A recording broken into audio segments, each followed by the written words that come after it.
Hello, everybody. Hello. What's up, ST? Kirk, Metal California, P-Money. What's up, everybody? Hope everybody's having a great Saturday. It's been a really rough week. Hopefully, some of you are able to at least enjoy your weekend a little bit right now. It's probably been one of the roughest weeks we've had in a long time. It's been pretty tough for people. And yeah, people die all the time. Terrible things happen all the time. But, you know, this was somebody that people felt they really knew. You know, they felt close to him. He's somebody that you had to watch die. And it really hits differently when you have to see it happen in the way we saw it happen. So I just hope you guys are doing good. We're going to get into all the updates. They finally caught the guy. Last time I was live, the guy was still on the loose. They got the guy. It looks like what a lot of us predicted is, looks like it's the case. Looks like it was another radicalized college kid, radicalized into the crazed far left, man. You know, there's reports that he was in a relationship with somebody who was transitioning. I don't know if they had transitioned. I don't know. A lot of the details are kind of hard to verify right now. But we'll get into it. What's up, everybody? Hope everybody's doing good. Smash the thumbs up. Help get this going. Let's get this out there. Been a lot of gaslighting going on. A lot of people trying to blame Nick Fuentes. That's total fucking nonsense. Yeah, did Nick talk a lot of shit about Charlie? Obviously, yeah, they were rivals, but it's just total bullshit to try to, you know, and I'm not a Nick Fuentes apologist. You guys know how I feel about him, but it's total bullshit to try to pin this on Nick Fuentes. They've been trying to gaslight, doing what they always do, which is just, you know, the reality doesn't matter. The facts, the evidence doesn't matter. They're just, you know, I even saw it when I logged on to X today. There was a little trend that was like, Charlie Kirk killed by fellow conservative. And I'm like, what the fuck? Apparently X was just using, it was an AI created trend based off of what I guess a bunch of crazy people were saying. But at this point, trying to paint him off as some right-wing guy is just, it's just gaslighting. It's total bullshit. And I hope most people can see through that. I think people do. But let's get to what we got here, guys. Let me pull this up. Switch the screen here. Hope everybody's doing good. Seriously, I know it's been a rough week, but we'll go over, I'll spend an hour or two with you guys today going over the latest. And then I'm going to try to enjoy my Saturday night. Why I wanted to do this earlier today, because I just want to have a night off, you know, tonight, just to relax and enjoy my life. So let's get to it. Let me get to the beginning here. We got a lot of updates, got a lot of shit to go through, but this is the latest on the assassin of Charlie Kirk. Alleged Charlie Kirk assassin Tyler Robinson was in a romantic relationship with a transgender, Fox News confirms. Kirk was shot while being asked a question about transgender violence. I mean, that is like one of the craziest coincidences about this, is that as he's speaking about transgender violence, there's even reports that this guy was on his way to fucking transitioning as well. I don't know. I can't. Again, everything coming in, not everything might be 100% accurate. So just take everything with a grain of salt. But I think there are things we can take to the bank at this point. Bureau officials confirmed that Tyler Robinson, 22, was in a romantic relationship with the unnamed person, who is a male transitioning to a female, Fox reported. They shared an apartment in St. George, Utah. I've been to St. George. St. George is a beautiful city. I really like St. George. FYI. One FBI official told Fox News Digital the individual has been extremely cooperative and said the person had no idea Robinson was allegedly planning to assassinate Kirk. Yeah. I heard this person is cooperating with authorities. That's good. That's a good sign. But we need to they need to go in and they need to find all communications, every communication, everything this guy, Discord says that it's a lie that he wasn't on Discord. I find that hard to believe, but okay. There's been reports from people that knew him that he was a Reddit kid. That wouldn't surprise me as well. Metal California, I will definitely do that. Here, let me turn the super chat on. Thank you for the super chat, Metal California. I don't really drink beer, but maybe tonight I'll get a beer. California super chatted or a Jack and Coke. $9.99. Get yourself a beer on me. Thank you, Meadow, California. I appreciate it, brother. So yeah, let's see what Fox News has to say here. Fox News alert. FBI sources tell Fox News Digital that the man charged with assassinating Charlie Kirk was living with a transgender partner. Bureau officials confirmed that Tyler Robinson was in a romantic relationship with someone transitioning from male to female. They say that individual is fully cooperating with their investigation, claims to have had no idea of Robinson's plans, and is not currently accused of any criminal activity. Fox. I'm glad they're cooperating. Hopefully they turn over everything they have, because we need to know what radicalized this kid. Someone in the comments is already trying to push this idea that he was right-wing. Yeah, his family was conservative. He was not a conservative. I mean, you're denying all the evidence right in front of your face. You're denying that he's using all the slogans, all of that movement. You're denying what everybody that knows him is saying, which is he was radicalized. He hated Charlie Kirk. He wasn't a right-wing guy. But, I mean, you guys can keep gaslighting it. It's like you guys really don't want to acknowledge what your side's done. So you just want to gaslight yourself and gaslight everybody else into believing some nonsense that somehow this guy was a right-wing guy. You can say it. I mean, the only people that are going to believe it are the brainwashed types like yourself who just don't want to admit reality. Don't want to admit what your side is up to. Hopefully, you'll wake up out of it. Hopefully, you know. Breaking: a friend of Tyler Robinson, the 22-year-old accused of killing Charlie Kirk, confirms to The Guardian that he was a leftist. The friend says he was left-wing on all issues and became extreme on politics. He was the only left-winger in the family. We've all seen this. A lot of times, if you're raised in a conservative family, you tend to rebel against that. Also, the same way if you're raised in a very liberal family, a lot of people rebel against what their family is. It's not out of the realm of possibility, guys. We see it all the time in life. Suspect's high school friend says Robinson was the only leftist in a family of very hard Republicans. In a phone interview on Friday, one of Tyler Robinson's high school friends, who asked to remain anonymous, said that the suspect was pretty left on everything and was the only member of his family that was really leftist. The rest of his family was very hard Republican, the friend said. Around sophomore year, the friend said Robinson became more extreme in his political views and would always just be ranting and arguing about them. Now, if you look at pictures of this guy, yeah, I agree. I think we need to make Antifa. Super chatted $5. He was Trantifa. We got to, I mean, it's time. I got a clip of what Steve Bannon was saying. And I totally agree. It's time to stop playing games with Antifa. It really is. And when I say that, you know, obviously I'm not calling anybody to do anything remotely close to violence, but we need to do everything in our control outside of violence to really shut down this ideology, because it's a problem. You know, it's one thing to talk big on the internet. It's one thing to hate people and say you hate people. But once you get into the realm of political assassination, once you get into the realm of your movement celebrating death and violence, that is a movement that needs to be wiped off the face of the earth in a nonviolent way, of course. And obviously the right wing, how are they responding to this? How are the Republicans responding to this? Did we burn down cities? Did we have a summer of love a la George Floyd? No. They had vigils and they prayed. Not a single thing was burnt down. The only violence was somebody showing up to the vigils and antagonizing a bunch of people mourning. And there was a few punches thrown, whatever. That was it. If that doesn't show you the difference, I don't know what to tell you. I don't know what to tell you. I think we also got a clip of one of his friends as well. This guy went to school with this Tyler Robinson. I went to school with this Tyler Robinson kid. I'll show y'all. That's him right there.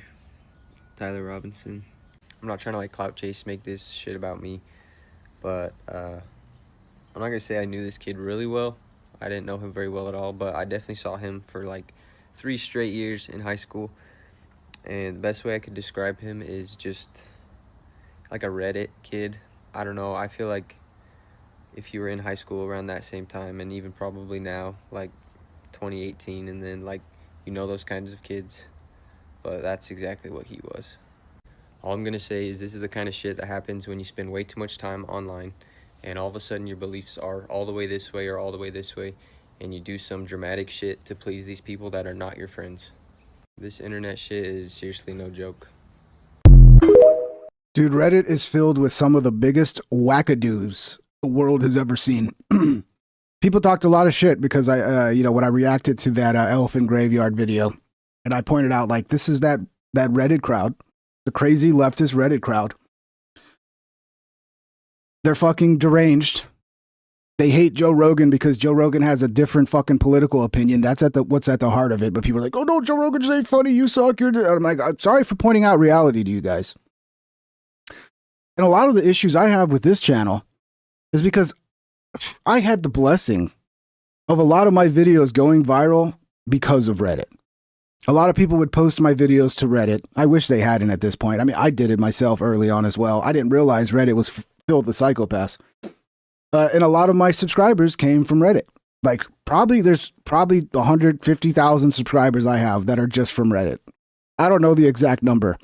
But every time I post and I speak my mind, it has to go through my own subscribers, which a lot of them are the Reddit crowd. Not all of them, obviously. And that's why you see so much hate to me from my own subscribers. Because, it was not the perfect setup to have they all thought I was shitting on Rogan because I was like them. They thought I was like them. They thought I was some Rogan hater when I was just making fucking jokes. And I tried to make it clear, and every time I made it clear, people would get angry.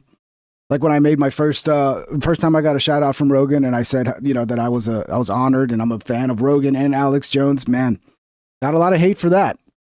And it's been an issue, man. It's been an issue, but I'm in the process of purging those subscribers. The more they listen to me talk, the more they unsubscribe. Not all of them. Some of them actually stay and listen and debate. Those are great. If you want to debate, you're one of the good ones. If you want to listen to somebody on the other side, have a disagreement and debate them, you're one of the good ones. And there are good ones on the left. And hopefully these are the ones that will be part of the movement to take the left back closer to the center. Because that's what we need. We need the left, the Democrats, to stop playing games with these fucking extremists. That's what we need. So yeah, he was a Redditor. This is my shock face. Oh, really? Really? I didn't know. And this is before he went to college. Some people will say college is what radicalized him. I don't know that. He only spent a semester there. But I do see there is something off about this kid. And these are always the ones, the kids that are a little off, that really fall into this type of shit. And it's like you see it over and over. And I don't know if he was on SSRIs. When I look at his eyes, I think SSRIs. Okay. Congratulations. You have been selected to receive the Resident Presidential Scholarship from Utah State University. The value of this scholarship is approximately $32,000. This scholarship is available for 4 years or 8 semesters. You look at the eyes. I mean, I don't know if he's on drugs here. I don't know if it's SSRIs. Clearly, kid wasn't right in the head. Got influenced by the wrong people, fell into the wrong crowds. And these are the ones that are most at risk. They don't understand. They're a little too dumb to understand the rhetoric is not supposed to mean actually go hurt the person. When we say we need to kill these people, we don't mean actually go kill them. I don't know, man. It's just, it's sad because this is a young man and now his life's gone. Deservedly so. And it seemed like he had a good family. It seemed like he had everything in place. And I don't know, man. We do need to start figuring out what is happening that makes these people go down this route. But yeah, I don't think he was mentally well. Seems like the type that's like he's there, but he's not really there. Here's more. My favorite Venezuelan Chihuahua. I love this guy. I think he's from Venezuela. I think he lives in Venezuela. Venezuela, by the way, pretty fucking based. Pretty fucking based. Charlie Kirk shooter lived with transgender partner. Let's see, he's going to go into more detail about this. And the conservative far right. By the way, this guy is pumping out. I'm going to say it again. This guy is pumping out so many videos. He is on top of all of this. So go give him a follow. Go give him a follow. The narrative the body language of guy. the mainstream media about Charlie Kirk shooter is crumbling. Now we have this latest development. Charlie Kirk's alleged assassin Tyler Robinson lived with a transgender partner. That doesn't sound very conservative to me. I don't know. I might doubt. Charlie Kirk's alleged shooter, Tyler Robinson, was living with a transgender partner who was in the process of transitioning from a male to a female, a law enforcement source confirmed to the Post Saturday. This is everywhere in the past 30 minutes. This is just breaking news. That individual, who has yet to be identified by the authorities, is now fully cooperating with the FBI on its investigation into the fatal shooting of the conservative activist, the source added. The relationship was first reported by Fox News' Brooke Singman. Text messages and other communications that the transgender individual traded with Robinson helped the feds nab the accused assassin. I guess that If I understand right, the guy that he texted, the person he texted to go get the gun that he had left in the woods, was this roommate. So it's good that the roommate's cooperating, but that shows a possibility that there might be more to this. If he's comfortable asking the roommate to go retrieve the murder weapon.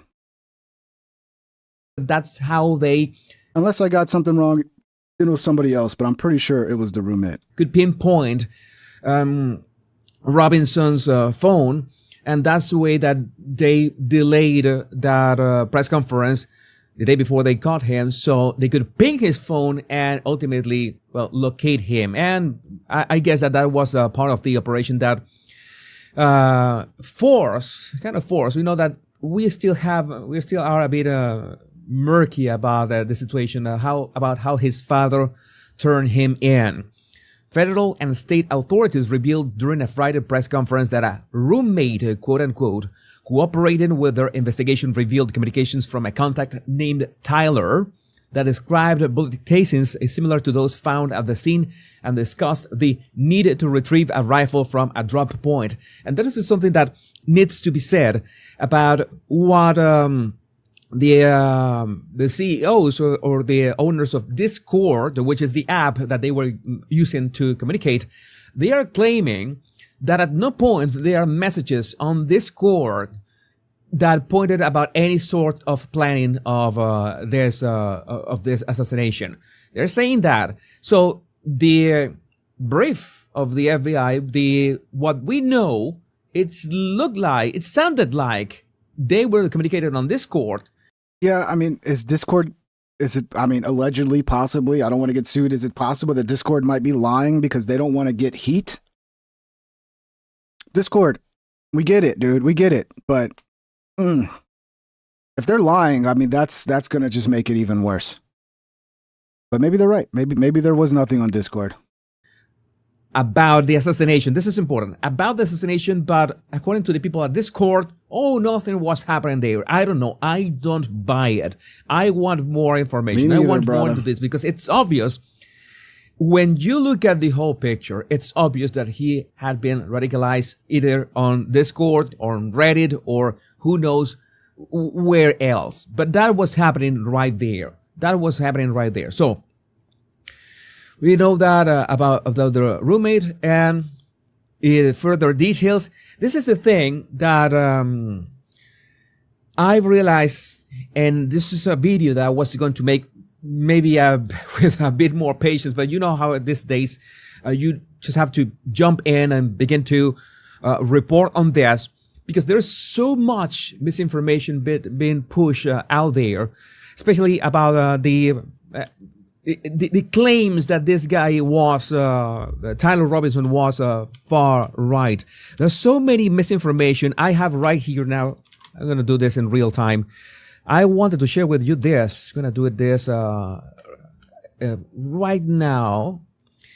Is that things that people are sharing on Facebook that are complete fabrications. And this is very extremely dangerous. I'm going to do it as we speak right now. You're going to see what are they sharing about this guy on Facebook. You know how Facebook is basically pure misinformation. Thanks to, thanks to Dude, just hearing the words Facebook trigger me. I need to work on that. I need help. I hate Facebook so much. Colin Wright for sharing this. It's hard to comprehend the near-perfect inverted reality fed to the left regarding the shooter. And this is important. That's why I made my video, The Biggest Lie About Charlie Kirk's Shooter, in which I exposed that the media really wants you to believe that he was a fellow conservative, if not a far right, like a Groyper, which I should make a video about that to debunk that narrative as well. I think that I said that as well, that in that video I already did it. This Facebook page has 7.6 million followers. 7.6 million followers. And this post is closing in on 100,000 likes. Lots of my old friends are sharing it with comments like, finally, reality, we have a problem. What is the post about? Tyler Robinson, who turned himself from murdering right-wing activist Charlie Kirk, was not acting on left-wing ideals, but was deeply influenced by the far-right, quote-unquote, Groyper. It's so fucking stupid, dude. It's so stupid. They're just, who cares about reality? Who cares about facts? Just who do I hate, and that's who's responsible. I don't do that. People are going to accuse me of doing that. No, I used my common sense, my gut instinct, and I was right. I was right. Right? I didn't fucking just go, oh, I hate these people, so they must have been the ones who did it. Oh, which people are going to be the best for me politically to blame it on? No. But that's what they're doing. And it's like they can't, I mean, I kind of can't blame them, because for them to admit that, oh shit, our side has lost their minds and they do want to murder people. Like, what do you do if you admit that to yourself? If you're an honest human being with, any kind of morals, you would have to step away from a movement like that. But no, they can't accept that reality. So they have to keep gaslighting themselves and everybody else. Movement led by Nick Fuentes. I already debunked that. Robinson grew up in a MAGA household. His father was a police officer, and he was surrounded by guns from a young age. Cherry pick what they do best, man. Cherry picking data to push the narrative that they want by just cherry picking little pieces of the data. Kind of like what I do with my edits. I'm telling you, I don't want to brag too much, but if you look into how my edits are made, there's a lot to be learned there about how fucking narratives are built. And how you can be misled when you just allow someone to present you the information without seeing the whole picture. Oh, he was raised around guns from a young age as if it was a bad thing. So many people are raised around guns from a young age, and they don't grow up to be, assassins. That is asinine. Family photos even show him dressed as Pepe the Frog for Halloween, a character that has become a Groyper mascot. I haven't personally seen those pictures, but it used to, Pepe the mascot used to be just an internet meme, so it doesn't have to mean anything. When police examined his ammunition, they discovered Robinson had scratched Bella Ciao on a casing. Though the song began as an anti-fascist anthem, which, far right, it's like somebody put it really brilliantly on my X timeline. I apologize, I didn't save the tweet, but somebody said, if a Groyper or somebody from Nick Fuentes, group, which I think that they are a bit crazy, by the way, but it doesn't matter right now. If they were going to insult somebody, they wouldn't use fascist. They would use, it's the Jews. You know that the narrative, it keeps appearing over and over again to justify almost, it's like this blanket statement. I already made a video making it really clear that, okay, you can talk about the Israel government, you can talk about the, Bibi Netanyahu, but saying that the Jews are responsible of everything, it's a bit, yeah. I agree. I like this guy. We think alike. I've already got like one comment that's like, oh, Pink Trip's so right about everything, but then once you say the Jews, he's like, then he's wrong about everything. It's like, if I'm right about everything else, maybe I'm right there too. And maybe you're the one that's wrong. And, I do want to criticize Israel. We need to, Israel's getting they're warmongering, they're out of control.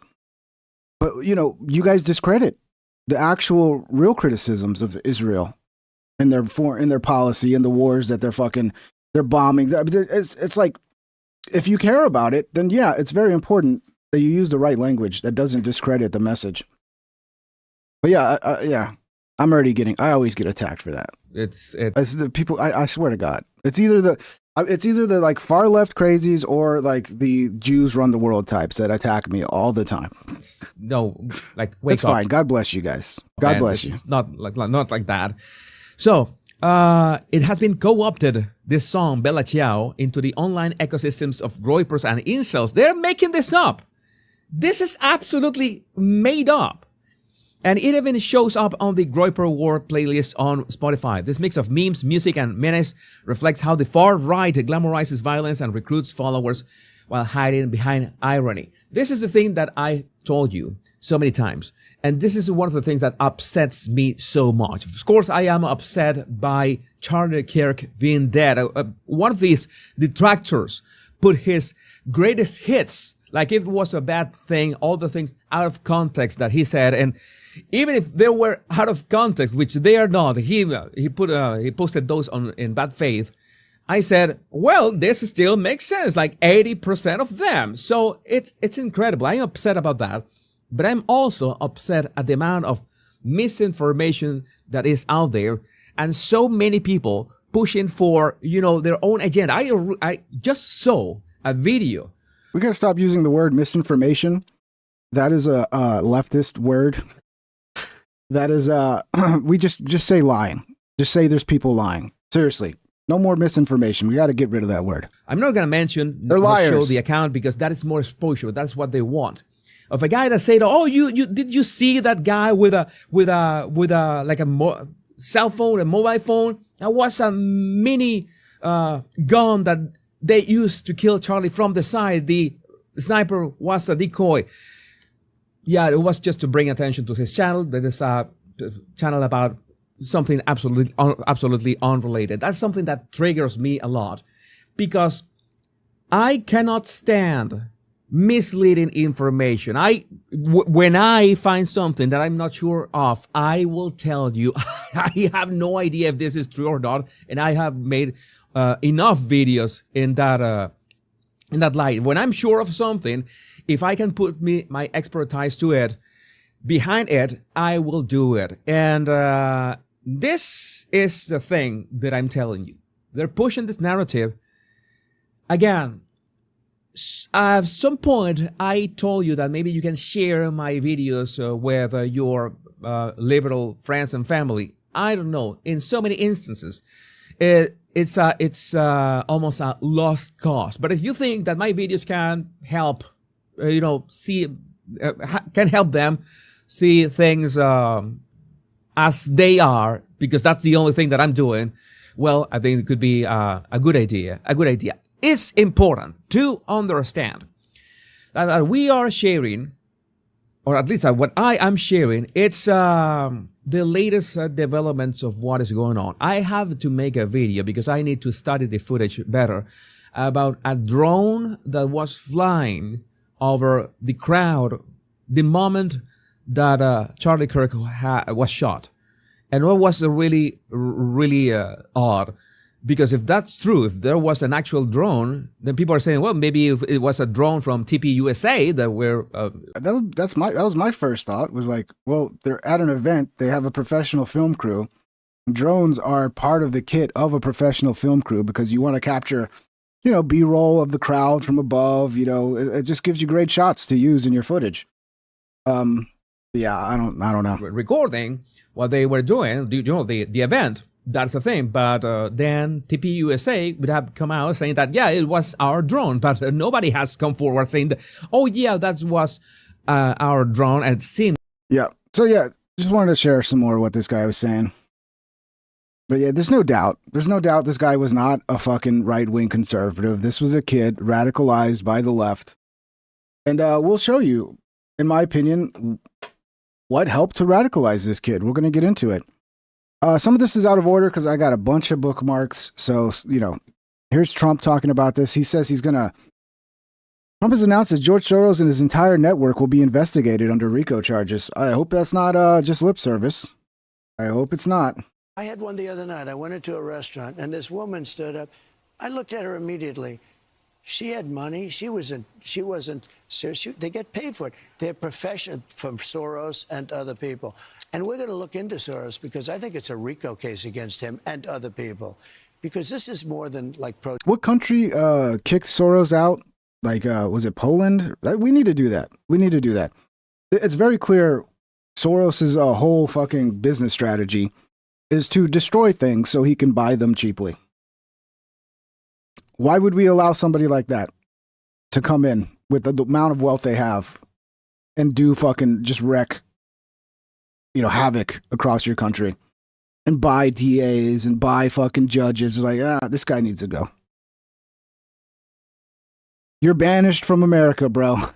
protest. This is real agitation. This is riots on the street. And we're going to look into that. What do we do about our country with that? Because we have radicals on the right. I had one the other night. Yeah, we'll see. We'll see about that. Trump likes to say a lot of things, but he doesn't always follow through.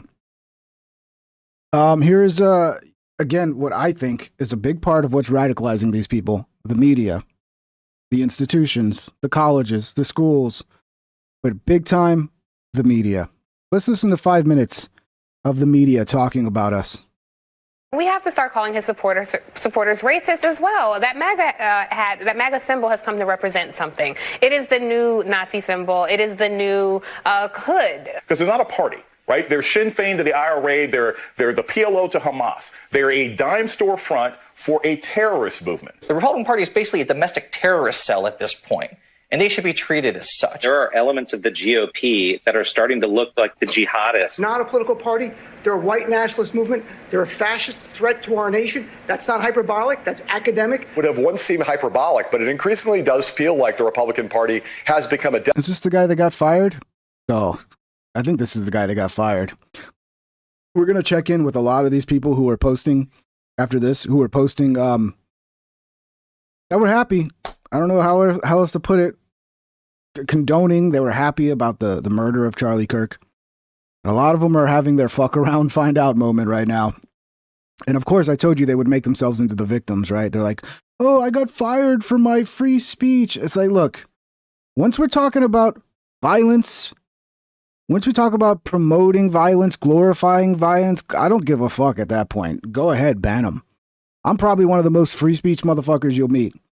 But when it's connected to real world violence and you're promoting real world violence, that's a line there. And I think that's an important line and an important distinction. Death cult, and it's all about Donald Trump. There is no alternative right now because the Republican Party project today is a fascist authoritarian project. Fact is, Republicans in Congress are still in the grip of the ultra MAGA agenda. Party of dupes, party of knuckleheads, party of weirdos, party of freaks. So that is a simple message. And underneath that, it's the party of nothing. It has become an authoritarian embracing cult. It is fascist. We take an oath to protect and defend the Constitution from all enemies, foreign and domestic. And sadly, the domestic enemies to our voting system and our honoring our Constitution are right at 1600 Pennsylvania Avenue with their allies in the Congress of the United States. Dude, I don't think you could be any more clear. It's like they're hoping that some fucking dumb kid like this Robinson fuck. It's like they're hoping somebody gets the message. Some crazy person gets the message. Really, that's what it seems like. There's more. I mean, this goes on for 5 minutes, and there's even more after that. What's up, Spocko? Spocko super chatted $4.99. People who think the juice run everything really think they've cracked the code. Yeah, I don't know. I'm suspicious. There's not all, obviously not, especially nobody in this chat is a bot. But I do think we're going to find out at some point in time that a lot of these people that are pushing these insane ideas, we're going to find out there's a lot of bots behind it. I could be wrong. But God bless him. Trump's modern day Gestapo. That's my new phrase. Just God bless you. God bless you. Gestapo is scooping folks up off the streets. They're in unmarked vans. So they're the Gestapo. They're just scooping people up off the streets. Like, the level of rhetoric that you have towards the other side of the political aisle, it's like you want people to start attacking us. That's what it seems like. But then you can hide and be like, oh, but that's not what I mean. But it's like, yeah, but you're saying we're Nazis and we're a threat to democracy. And then there's all this, oh, I'll punch him in the face and punch him this and punch him that and punch a Nazi. Yeah, dude, like, you guys got to calm the fuck down. And thank God there are people who are guilty of this who are now kind of walking it back. The Bill Maher's and all of them are like, yeah, we got to stop calling them Nazis. Clearly they're not Nazis. Well, correct me if I'm wrong, Bill, you helped push that shit along.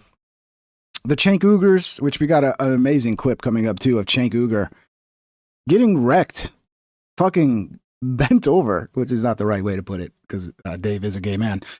Getting wrecked by Dave Rubin. And it's a great clip. We'll get to that in a little bit. But let's keep listening to these psychopaths. Wearing masks, being shipped off to foreign torture dungeons. No chance to mount a defense. Not even a chance to kiss a loved one goodbye. Just grabbed up by masked agents, shoved into those vans, and The old films of the Gestapo grabbing people off the streets of Poland, and you compare them to those nondescript thugs who grabbed that student, that graduate student. It does look like a Gestapo operation. You know, my dad served in Second World War. He fought the Nazis in Northern Africa. He fought the Nazis on the Italian peninsula. And I think he's looking down right now and he's happy that I'm fighting today's Nazis. Because if we just roll this clock on the wall back 75 years, we'd be looking at a time in Nazi Germany. Yeah, having borders and wanting to deport people here illegally, that makes us Nazis. Wanting lower taxes, that makes us Nazis. Wanting a smaller government, well, that makes us Nazis. Wanting people to be judged as Americans and not fucking be obsessed with the color of someone's skin or what a group or religion they belong to, that makes us Nazis.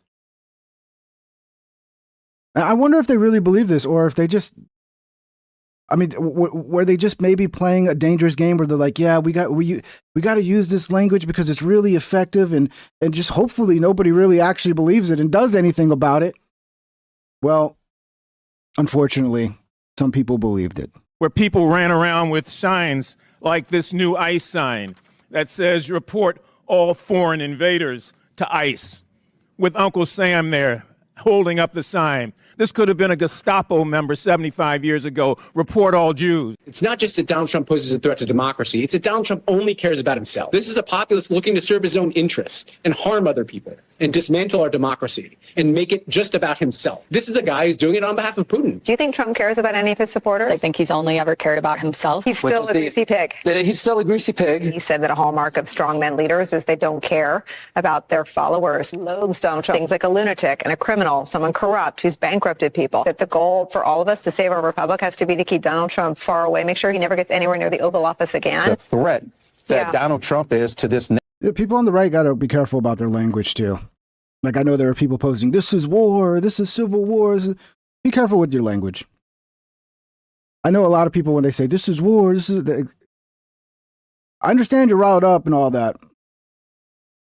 But yeah, on the right, we have to be careful about our language. Because people are very, very, very upset right now. And you don't want to walk people off a cliff, right? So you got to give them something positive, some sort of outlet that's positive to respond to this. And we can defeat these people on the fucking field of ideas. Like, it's very easy. Doesn't help that we have a fucking corrupt mainstream media who seems hell-bent on destroying this country. That doesn't help. But we can do it. We can do it.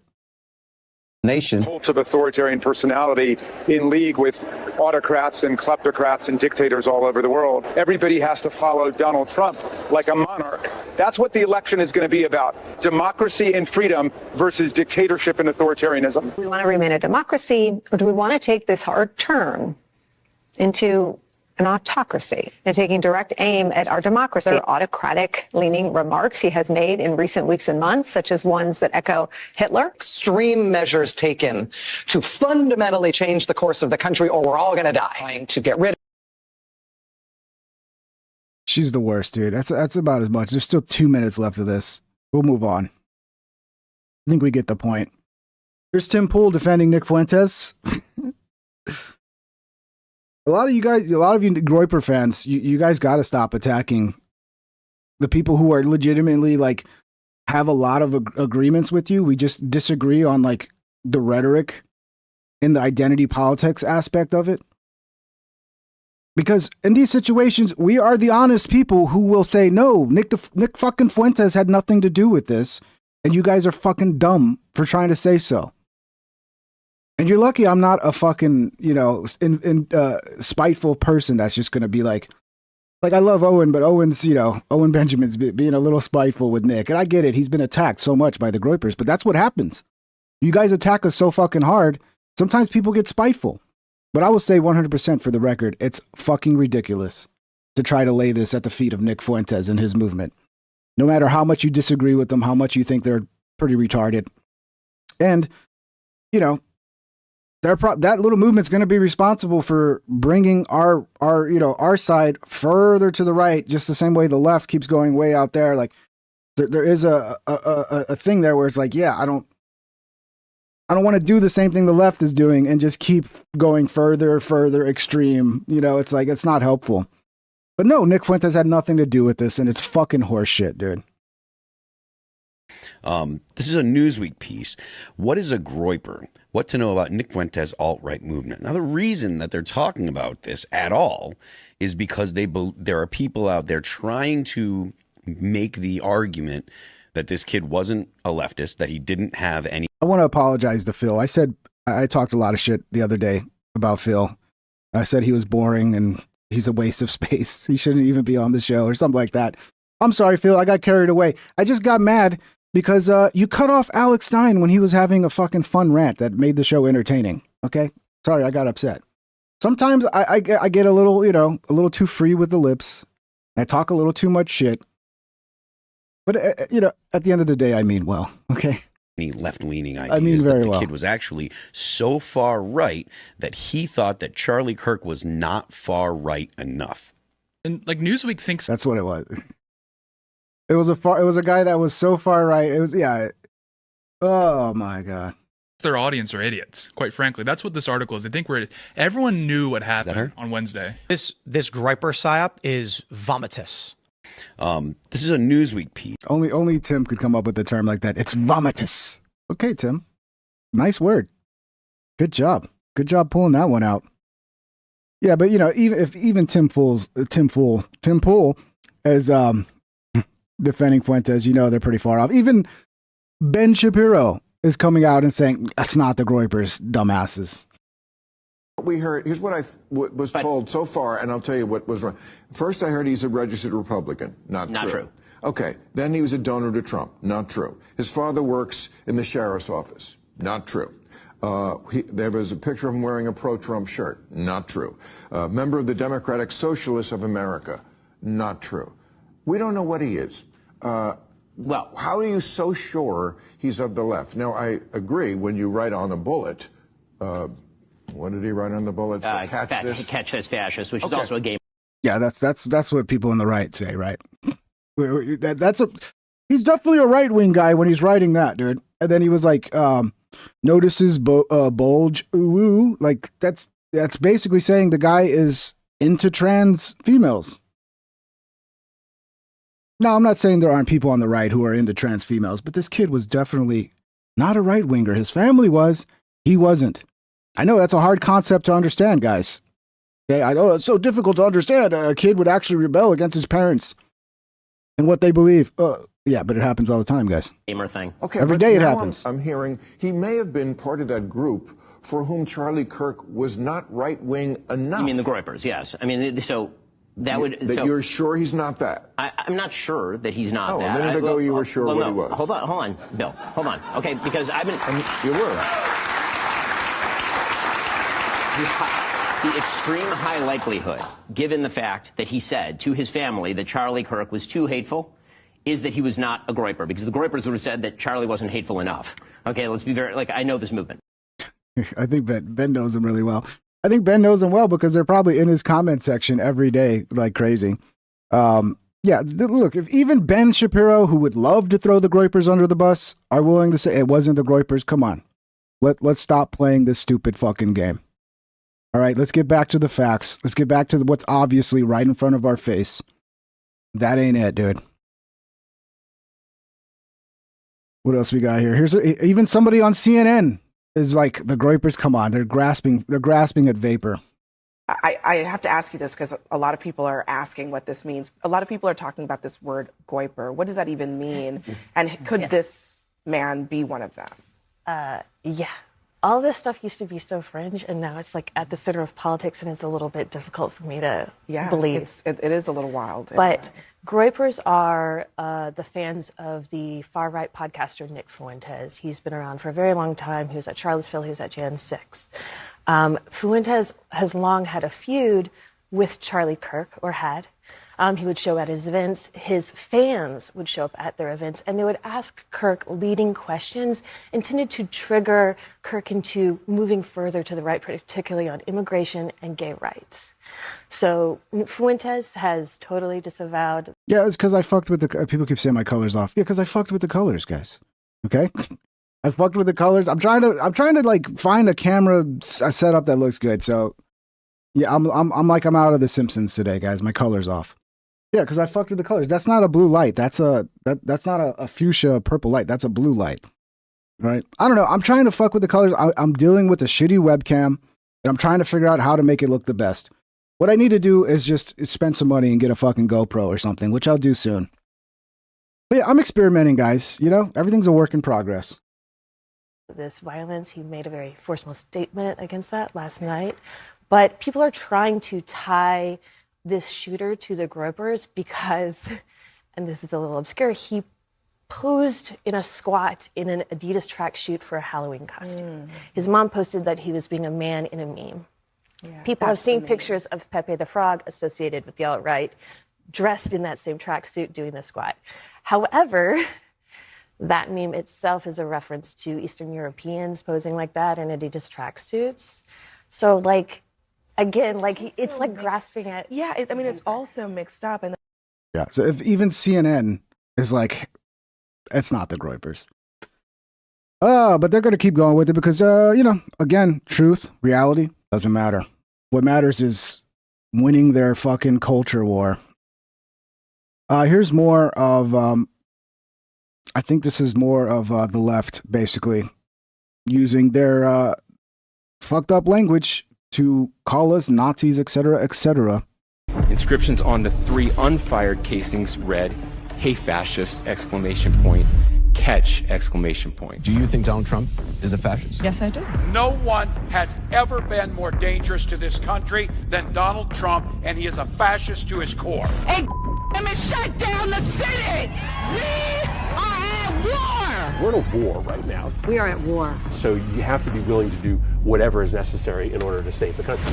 And that's why the gloves are off. Donald Trump and the MAGA Republicans represent an extremism that threatens the very foundations of our republic. And yes, there are many threats to democracy. We see it with these extreme candidates. I just don't even know why they're... I really think... You know, I don't call them fascists. I do call a lot of I think there's a lot of communism underneath all this. I think there are people that they want a Marxist revolution within this movement on the left. But sometimes it sure as hell seems like they're projecting what they are onto us. And it's a pretty brilliant move. It's a pretty brilliant move. I think it's like something a lawyer would do in court.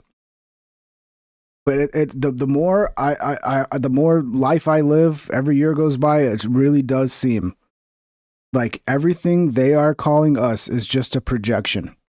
And it's what they are guilty of. And they know it. And they're trying to get out in front of it. Aren't uprisings all over the country, and maybe there will be. But you can only push people so far. And then they start to take matters into their own hands. What the American public want is for us to bring actual weapons to this bar fight. This is an actual fight. You know, this is literally call to arms. The MAGA movement is a threat. But Michelle says that, you know, when they go low, we go high. No. With all due respect, if they go low, we don't go high. When they go low, we kick them. We take them to the mud and choke them out. And make sure that they stay down. And you know what? Kick them when they're down because they deserve it. Get up in the face of some Congress people. We are going to be in your face. We are going to be on your... We have to fight this in the streets. We're going to fight it in the streets. It's time to step out of your comfort zone and step out into the streets. To our Republican colleagues, if you do not see the light, we will bring the fire.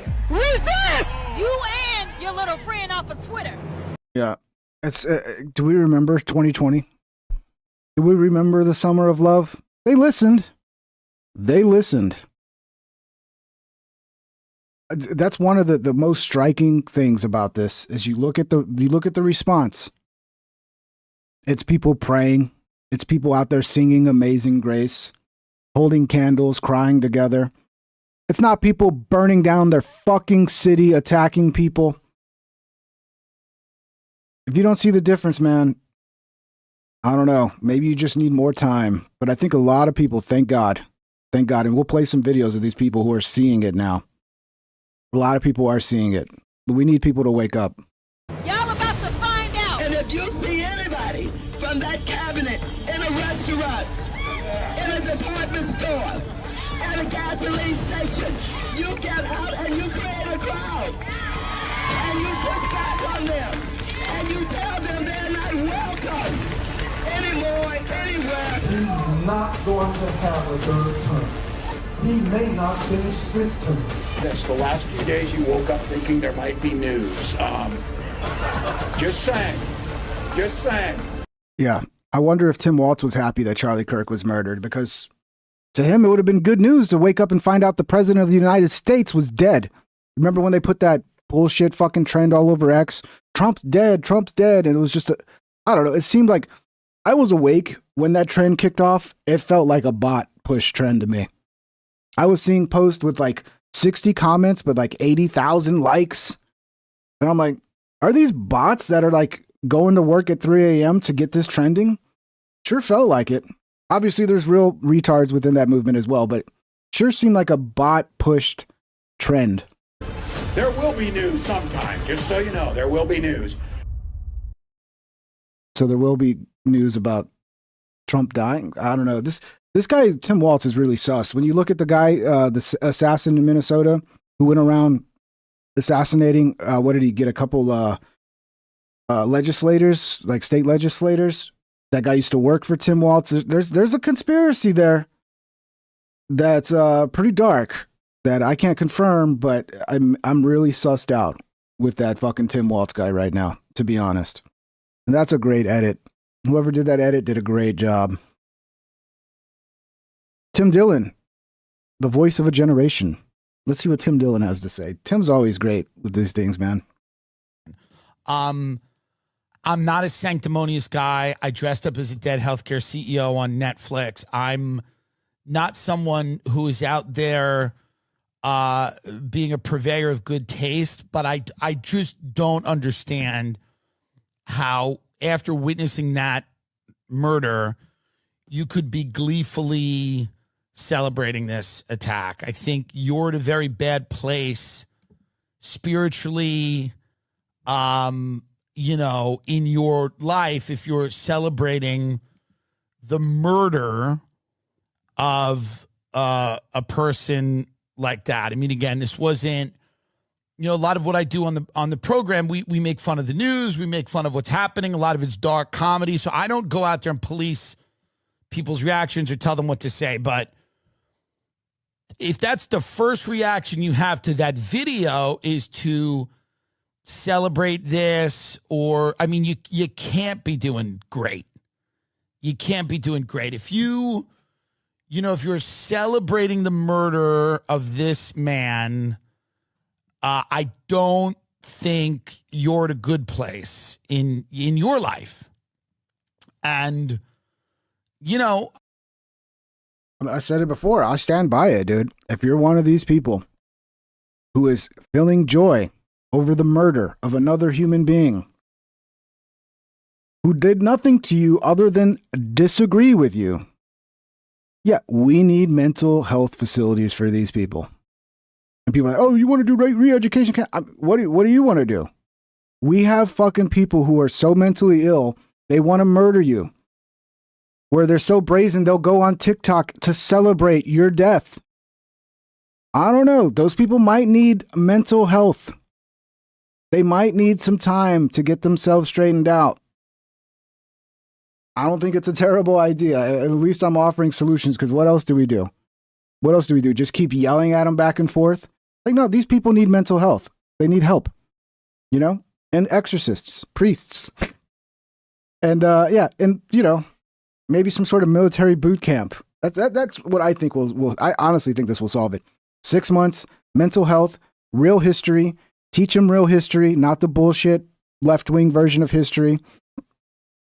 Get them some, some pastors, some priests, some exorcists. Give them 6 months to get their mental health straight. And then put them into some sort of, not like real hardcore, but like a boot camp that teaches them to wake up early and puts them to work. And so they can start feeling useful again and understanding the benefits of hard work and get them working out. And like, maybe after a year, some of these people will be fucking outstanding citizens. It's possible. It's possible. I don't know. Let me hear your solutions. Let me hear what solutions you guys got to these fucking lunatics. I'm not a sanctimonious guy. Oh, we already watched this one. Shout out to Tim. Liberals are okay. And here we're gonna go. A lot of these people that were celebrating, they're getting fired, and they're like surprised. Oh, look, and they're crying and they're sad because they lost their job. What do you think was gonna happen? You literally went on and celebrated like little demon-possessed crazy people over the death of another man. Yeah, I'm sure your bosses that probably, hopefully weren't as crazy as you, went like, oh, wait a minute. I don't want to be in the same room as this guy. This is terrifying. You terrify me. You're fired. And you can't blame them. But of course, now they're the victims. They're the victims because they're having to face the consequences of their actions. Talking Charlie Kirk's death, Democrats are getting fired in droves, and Republicans are savoring this like it's Thanksgiving dinner. Yeah, I'm not going to feel bad for you. Why am I going to feel bad for you? Did you feel bad for conservatives and people on the right when they were getting nuked off of these platforms and losing their jobs for just having different opinions? It's not even close to the same thing, and they were getting nuked. Just for being Trump supporters. You guys didn't fucking feel bad for us. You guys were happy about it. And now you celebrating the death of another human being? Now you're facing consequences for something I think is justified to face consequences for? Because we're talking about real world violence. We're not just talking about opinions. Fuck around and find out, man. Vindictive, gleeful, posting every firing on social media. And it brings up the question of free speech. Like, can anyone actually characterize free speech? It definitely seems like a moving target. Me personally, I couldn't swing one way on Charlie Kirk. Like, his ideas always landed 50-50 with me. But mocking the death, like, it's terrible, but it's free speech. And it's cringe, but it's free speech. Yeah, no, I think glorifying violence, like, maybe legally you should be allowed to say it. But I think if you're somebody that's going to sit there and cheer on the murder, the assassination, a political assassination of another human being, you are a problem. You are a problem, and any company would not want you to be not be associated with you, rightfully so. And platforms, I think at that point, when you're promoting violence, because that's what it is. When you come on and you act all happy that you're promoting violence, you're glorifying violence. I think that's a line that I think a lot of us could agree on when it comes to, at that point, I think the social media platforms can get rid of you. Sorry. But now it's more free speech. It wasn't more free speech when fucking all of us were getting nuked and shadow banned and throttled just for being on the wrong side of the aisle. Didn't give a shit about free speech then. But now, when you want to celebrate the murder of another human being, a father, a good man, now it's more free speech? Okay, yeah. Good luck. The tug of war here. Talking Charlie. Good luck. Yeah, and this guy's, God bless him. God bless him. What else we got? Oh, this is Dave Rubin completely fucking destroying Cenk Uygur. Poor Cenk. I got to give Cenk credit. He has come out. He's not one of these ones celebrating. He's saying the right things now. But hopefully this is a wake-up call. Stop labeling people on the right as Hitler adjacent, as fascist, as a they're going to kill us all, they're kidnapped. Stop doing that. Okay?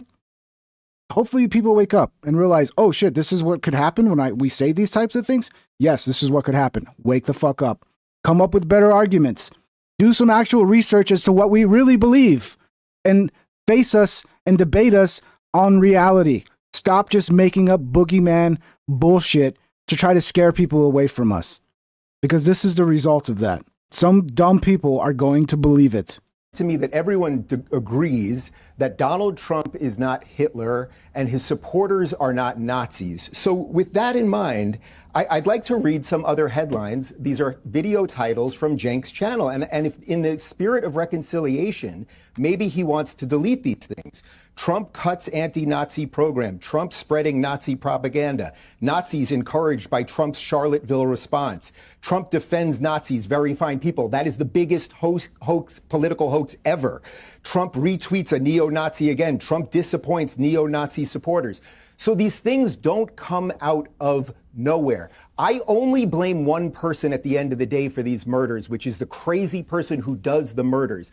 But pretending that what is wildly asymmetrical, I think I have laid that out with evidence here, pretending that it's symmetrical is deeply, deeply dangerous. Piers, you know this because we've discussed it on my show. Even on your show, you have found it way more difficult to find rational, decent people on the left who will explain themselves thoughtfully and calmly and everything else, while the panoply of people you get on the right who shouldn't even be on the right, I would say certainly someone like me, I don't know exactly where Batya considers herself, but people with a variance of political opinions that now broadly are part of the MAGA thing is because of what I just read you, the endless hysteria of the left that has ginned up people to do crazy things. It's not to say you can't say the worst things. You want to say the worst things? Donald Trump's a Nazi. It's so tough to say. You want to say that? Go ahead and say it. It falls on the person who pulls the trigger. But if we're all sitting here saying, yeah, it's not true that Donald Trump's a Nazi and it's not true that his supporters are Nazis and he's not Hitler and all of those things, well,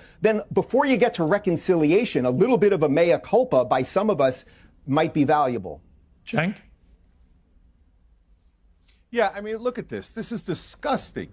So this guy pretending to do conciliation, and I was going to be conciliatory towards Dave if I spoke first, but apparently that's not what he's doing at all. So what he's trying to do is get people angry in a misleading way against me.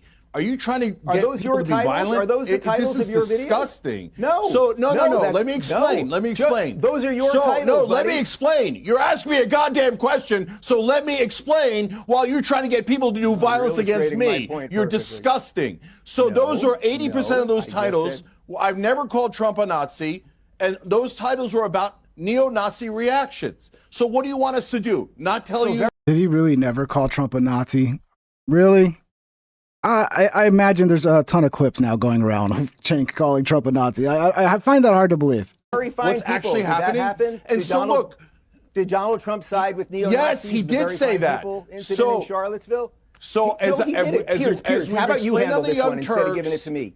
Piers, can I just talk?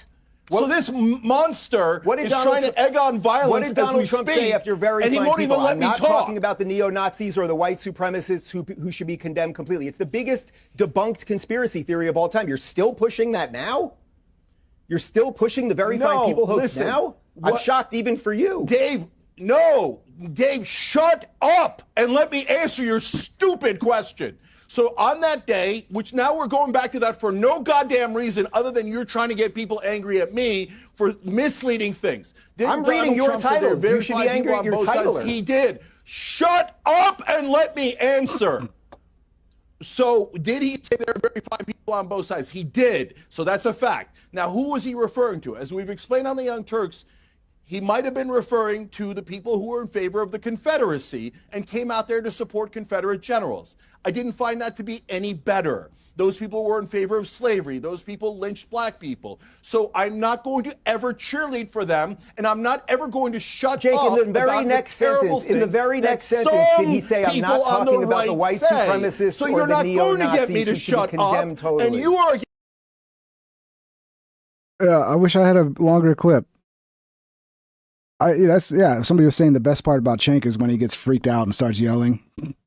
He always looks so sweaty. Like, he always looks like he just got back from like running a mile or maybe running 10 feet. Here's the roadmap of Charlie Kirk's assassination. Yeah, here we go. We got more of this. Let me ask you tonight, do you think Donald Trump is a fascist? Yes, I do. This is what kicking the shit out of fascism looks like. Try to prevent the spread of the lawlessness and the fascist chaos that's been unleashed against us. So when we say Donald Trump is a fascist, fascism, a huge component of fascism is uniting racism, bigotry, a form of racist nationalism. We are now living in a fascist dictatorship. We are worried about potential rise of fascism in this country. We're worried about our democracy falling to an authoritarian and potentially fascist form of government. Not only to roll over to Donald Trump's will, but to roll over our democracy and allow him to take over this country as a fascist dictator. When fascism isn't just coming, it's already here. The former chairman of the Joint Chiefs of Staff, Mark Milley, said, "No one has ever been more dangerous to this country than Donald Trump, and he is a fascist to his core." So, not even Nazi Germany, not even Japan during World War II, Russia during the Cold War. No one's been more dangerous to America? No one come on, dude. Yeah, I wonder why. I wonder why these crazy kids on SSRIs are doing these crazy things. Leftists who didn't like Charlie Kirk is losing it over Democrats celebrating him being killed. The Democrat Party has turned itself apart, showing how there's a large contingency that shamelessly glorifies violence. So yeah, this was my hope. I was like, "This two ways this can go. It can be everybody doubles down and we start seeing more violence, or this is a wake-up call to the normies who have bought into a pile of bullshit to realize what side they're standing on." And I think we're seeing that start to play out. I think we're starting to see that. The reasonable people on the left are like, "Whoa, what? I didn't know I was at a party with a bunch of fucking psychopaths." So let's hope this is something we're going to see a lot of. As someone who quite literally had Charlie Kirk blocked on all social platforms because I simply couldn't tolerate hearing another word out of his mouth through my phone, I'm sick over some of the videos that I am seeing of people celebrating this man's assassination. And let me be clear, if you're in the comments trying to argue with me about why people should be celebrating this man's death, you're fighting with air, again. We voted for the same person. Like, if you're trying to argue that people should be celebrating this man's death, I know that we went to the voting booth and we voted for the same person. Yeah, maybe you should reevaluate who the fuck you're voting for, lady. Okay? So you're fighting with fucking air. We cannot be a party that advocates for gun control and gun reform and then be on the internet celebrating when someone that we don't agree with politically is shot and killed in broad daylight. No. See, people keep talking about our eyes. This is why, if you're going to be out in the sun all day and you're going to be at the beach, don't wear sunglasses. It makes you look stupid. Just go without the sunglasses, okay? Sunglasses for me, when I'm driving and it's really bright, that's when I'll put sunglasses on to help me see better when I'm driving. But yeah, then you end up with that, like, it looks like she's wearing sunglasses. I don't know if that's the case, but yeah, the discoloration around her eyes, it looks like she was wearing sunglasses. This is not grounds to be making jokes. I just saw a woman with like 600,000 followers who's also a mom sitting and being like, "Thoughts and prayers for Charlie Kirk."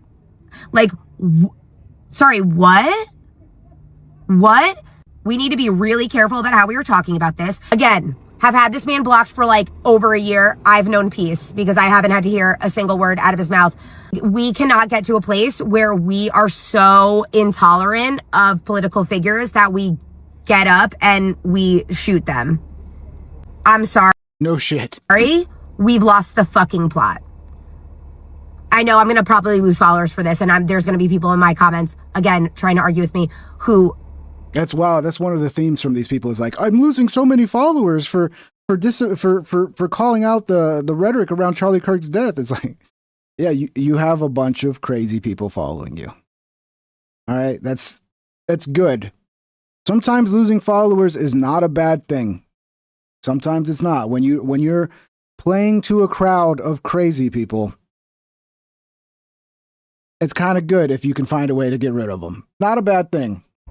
We voted for the same person. I'm worried. I'm really worried about how far gone we are. Yeah, well, maybe stop voting for the same people that these lunatics are voting for. Maybe. Just an idea. You know, think about it. Here's another one who got fired. My TikTok done bit me in the ass because I just got let go from my job for my TikTok. I guess my boss saw the TikTok, so I'm on my way home right now. So I guess... Poor guy. Oh, man, too bad you didn't have a crazy boss who agreed. Here's another one. I made some stupid comments about Charlie Kirk on the day that he was shot. I said some things on Blue Sky and on Threads that I'm sorry, not sorry for, but I said them and I deleted them when it was requested that I do so. Don't matter, bro. You outed yourself to your fucking workplace as being a complete psychopath who is a risk, a danger to his fellow employees. They had no choice but to get rid of you. Because, yeah, you're saying shit like that. How long before you show up on the job site and do God knows what? I couldn't have someone like that working for me with my being around my fellow employees. You got to think about the safety of your fellow employees.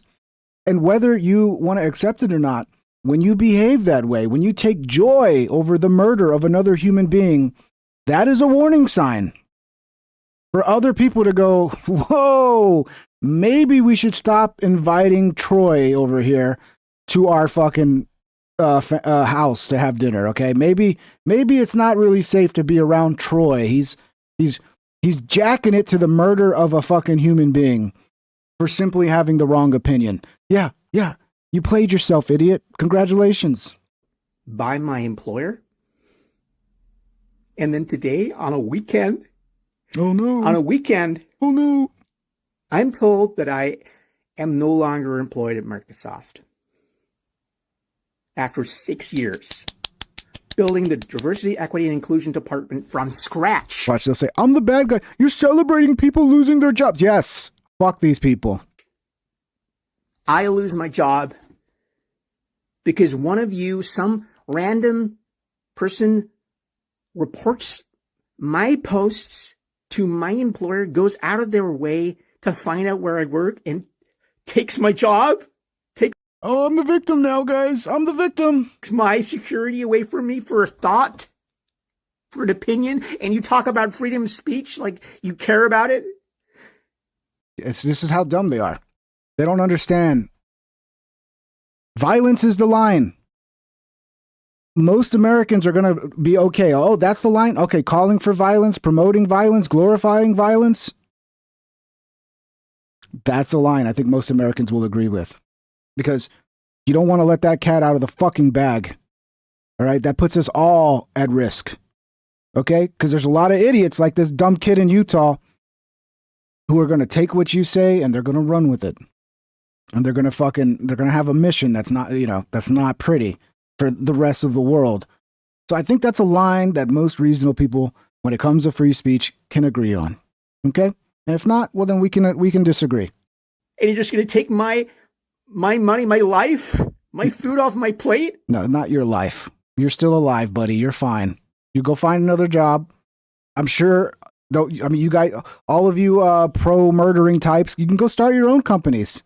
Go start your own businesses, all right? You'll be fine. There's a lot of you. I'm sure you can find some business to start, Because I don't like Charlie Kirk? That's not okay. No, it's not that you don't like Charlie Kirk. It's that you celebrated his death, Mr. Nose Ring. It is not okay to target me because I felt joy that day. I can't help how I feel. Well, maybe you need to go to a mental health facility. Just an idea. and try to figure out why you're feeling joy over the death of an innocent man and try to solve that, because that's a real problem. And it's a you problem that needs to be solved. And really, Trump, come on, let's build the mental health facilities.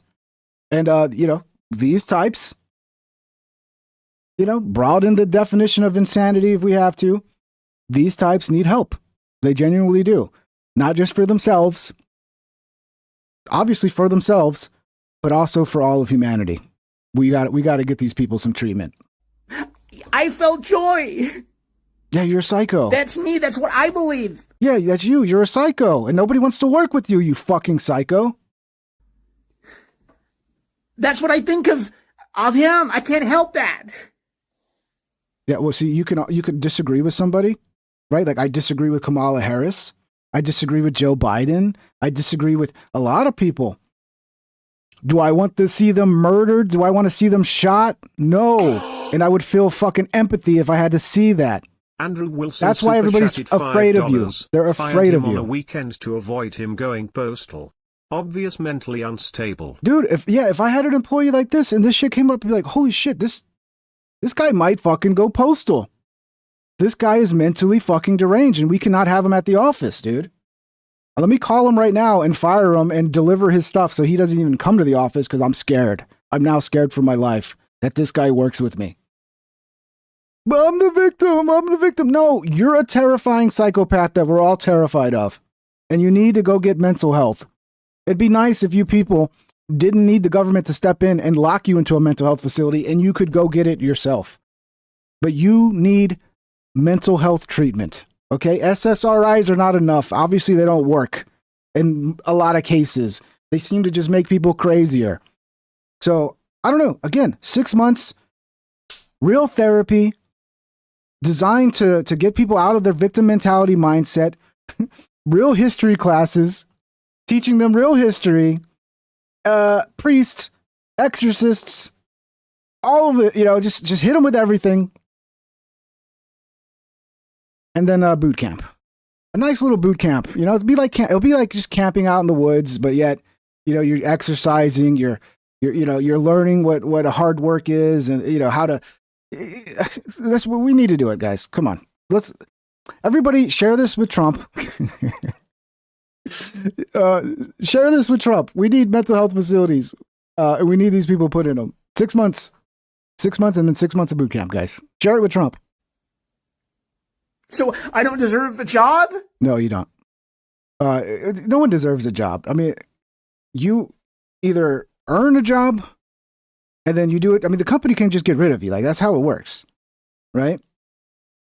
And when you act like a psychopath and you celebrate the death of another human being, we're not talking about some terrorist who, just murdered a bunch of people. We're not talking about some legitimately evil person who harmed you or somebody you know. No, just somebody that you disagreed with. Some old school Americana type figure, old school Christian who has old school Christian beliefs that this country was founded on, and you cheer? Yeah, you're a psychopath. You are the danger, bro. No matter how fucking effeminate and non-triggering you try to come across with your little nose ring, you are a dangerous psychopath that everybody is now terrified of, and you caused that. And yes, at least you can admit, I felt joy, it's who I am. No. If it's who you are, then you need to go to a fucking psychiatrist and you need to work on yourself right now. Right now. Yeah.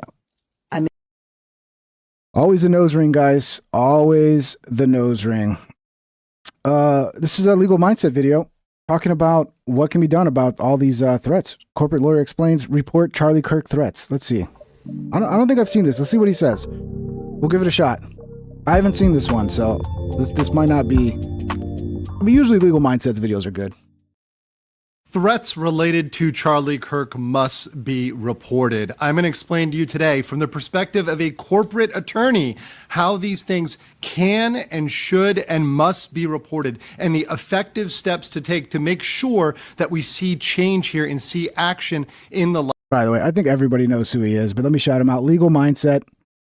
Give him a follow. Does good work. Not very political. He seems to be down. I mean, I think he is politically on the right, but he's not like me wearing his, putting it all out there. He's pretty good. light of the assassination of Charlie Kirk. Of course, I'm Andrew Esquire, American attorney, and this is a legal mindset we teach you to be your own judge. Now, this is the fast facts version where we give the quickest in legal news. If you want to see all of the discussion, you can look at my live video on the exact same topic, but we're going to get into it today. So in the wake of a tragedy, and this indeed was a tragedy, many people turn to look for things to do and what to do, because you don't just want to sit there idly thinking you're doing nothing or taking no action. But there indeed is something you can do, particularly if you work at an American corporation. And I know many of you work with, for, around. You have family that works for American corporations, that are working for American employers. This goes for all of them, big, small, whatever. This step is going to be very, very, very effective for cleaning up America and for taking an action step where you can actually do something to help the country and get off your butt and actually put yourself into action doing something positive, which will make America a better country. And this is very important. It's very important that you channel this sort of shit into something positive.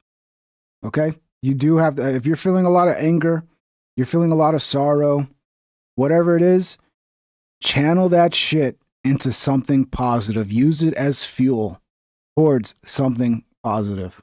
And it will make everywhere safer, so that situations like Charlie's situation do not happen again. So let me just break right into this. Of course, I got a PowerPoint, as I always do on my channel. Vingo, this is Damien Slash posted this. Let me see. Does he have I don't see the guy's TikTok. But yeah, I don't know if you want this, Damien's asking for this video. Yeah, Damien Slash, I just got fired. Go search that on X. That's about all I know about the video.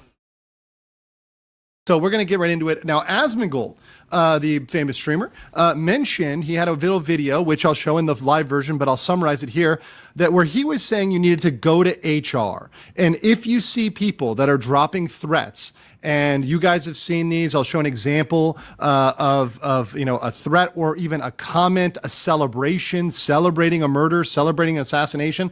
That's not okay. It is not okay to be doing this. And many people are doing this on Maine. They're doing this on accounts where they have their face out there. They're doing it on their LinkedIn profiles. They're doing it with it just openly celebrating on TikTok, all sorts of platforms where they are celebrating about this and they are joyous about this and they are calling for more. They are calling for more people. They're saying next do Elon, next do Trump, next do this person. They're celebrating and pushing for more assassinations. See, is that free speech when you're calling for the death of other people? To me, it's like, it's not even that you call for, if you're just glorifying violence, like, yeah, I think platforms should be in their right to nuke you if you're somebody over there laughing about the murder of somebody. Because even though you may not say like, oh, do more, oh, do this guy, do that guy, you're fucking glorifying it, which is pushing it, in my opinion. This is unacceptable. This is not okay. And this is certainly not something that is acceptable for an employee. So people like Asmongold said, go to HR, report it to HR, because, hey, this is something that's been going on for a long time and it needs to be reported. Now, Asmongold was right, but he was also not incomplete. He didn't give the full answer and he doesn't fully understand that that's not going to be enough in and of itself. You need to do more. And here's why. Let me explain to you guys. So first of all, as a disclaimer, I'm going to give you something to do. This is only to do if there's a credible evidence-based situation, and it is not to be applied just to blame other people without cause. We all know that in the past, people have pointed to other people, and because of their nationality, affiliations, politics, have said, hey, this person is naughty for no reason. I am not telling you to submit anything false other than what you believe is a credible threat to safety. I'm going to say that one more time. It needs to be a credible threat to safety based on evidence. This is only applicable in the United States, but I know that many other countries have similar laws. I think the UK has laws like this. There's other countries with laws like this. And the root concern is safety, right? Safety is a legitimate concern. It's a baseline societal concern. Your society needs to be safe, both at home and the workplace. And this is something the law is very much concerned with. Law and order is safety, health, safety, welfare. That's at the core of the law. And now this can also apply to people of all political backgrounds. A lot of people are saying, hey, this is just a right-wing talking point. No. In fact, if you have a legitimate safety concern, almost at 100 likes, guys. If you're enjoying the show, I know a lot of you are. I appreciate it. Getting a lot of support lately. Thank you, guys. smash the thumbs up if you haven't done it yet. If you're enjoying the show, if you're not, well, I don't know what to do. I don't know what to tell you. I've tried not to do too many plugs for super chats and members and all that lately, but yeah, also if you want to support the show, you can find the links in the description to become a member or to join on Patreon. And if you want me to react to your message, you can also send a super chat. Thank you guys for all the support lately. It's really been great. I really appreciate it. Concern. I don't care whether the person is right, left, or center. And people who watch my channel know I am apolitical. I do not care. The law should apply equally to all. We all believe that. If you believe in the legal system, if you believe in justice, the Constitution, if you believe in everything that America stands for, everything should apply equally to everybody. So this can apply equally to everybody. However, let's acknowledge we're at a point in which one side here, it seems that maybe certain people on one side here are disproportionately celebrating this. Although there probably are people on the right, there's some people that might be celebrating as well. Once again, this can apply to everybody regardless of politics. So I don't know if I've seen one single person on the right celebrating this. I mean, even the Groypers are fucking like Nick. Again, you know, I can say I talk a lot of shit about Nick. I think what he's done an injustice to a lot of us by legitimizing a lot of the fucking crazy rhetoric against us by getting too far into this fucking Jew shit. But Nick had a great message. Nick's, was it last night or the night before? Nick came out, he had a great message. I've not seen any right-wing people pushing this shit. I'm sorry, or celebrating this, so I don't know. I guess he's trying to sound down the middle. He's trying to sound fair and balanced, but that's just bullshit. So let's get into it. What is the key here? So the key and the problem is that we have legitimate threats. Now, some of you may not know this person, but this is Kit Noel. She's a cosplayer, and she, before Charlie Kirk, gave a bomb threat to a convention. And once again, there are people like Kit Noel and others that we may think they're joking, haha, online, but there's only a little difference between Kit Noel and ending up in the Charlie Kirk situation. So these type of people, like Kit Noel, like anybody else who's in this situation, need to actually be reported. They need to be turned in, and they need to suffer consequences. Well, if you see people reposting stuff, and I took this one here, this is just an example. I saw so many today, but I wanted to give you guys an example of celebrating violence, saying, hey, we need violence. Violence is good. Remember, if this was something that was put out there by somebody on the right during COVID, they would have absolutely been investigated, probably fired, maybe arrested, right? This is something that you need to have looked at. People need to examine these people and say, are they okay in the head? Are they a safety concern if you are posting this? Because there needs to be a serious investigation. If you are posting something like this, anything similar or worse, you need to be investigated. There needs to be a serious investigation here. Now, let's continue. What's the duty of the employer? The duty of the employer in America is corporations have a legal duty of care to ensure employees' safety and well. Yeah, amen, dude. This is exactly what I was saying. Like, you're crying because you got fired. Everybody's terrified of you. You're laughing like a demon over the death of a fucking father, of a family man, of a Christian who's never done anything to you. You're terrifying, and people don't want to work with you. And for the safety of the people that work at where you work, you need to go. It's a safety thing. Amen, dude. Well-being. That is a fact. That is well established in case law. This is not controversial. This is not something that I'm just making up. Every single attorney will tell you this. Every single that knows anything about corporate law. If they know anything about corporate law at all, they will tell you this. And of course, me, as a practicing corporate attorney, can say, hey, yes, no, this is absolutely something they have. If an employee is not safe, that is a problem. That is a problem. Here's the problem with going to human resources, the Asmongold idea. There's limitations on that. Number one, there's no legal penalty. If you go to HR, they don't have to legally take action.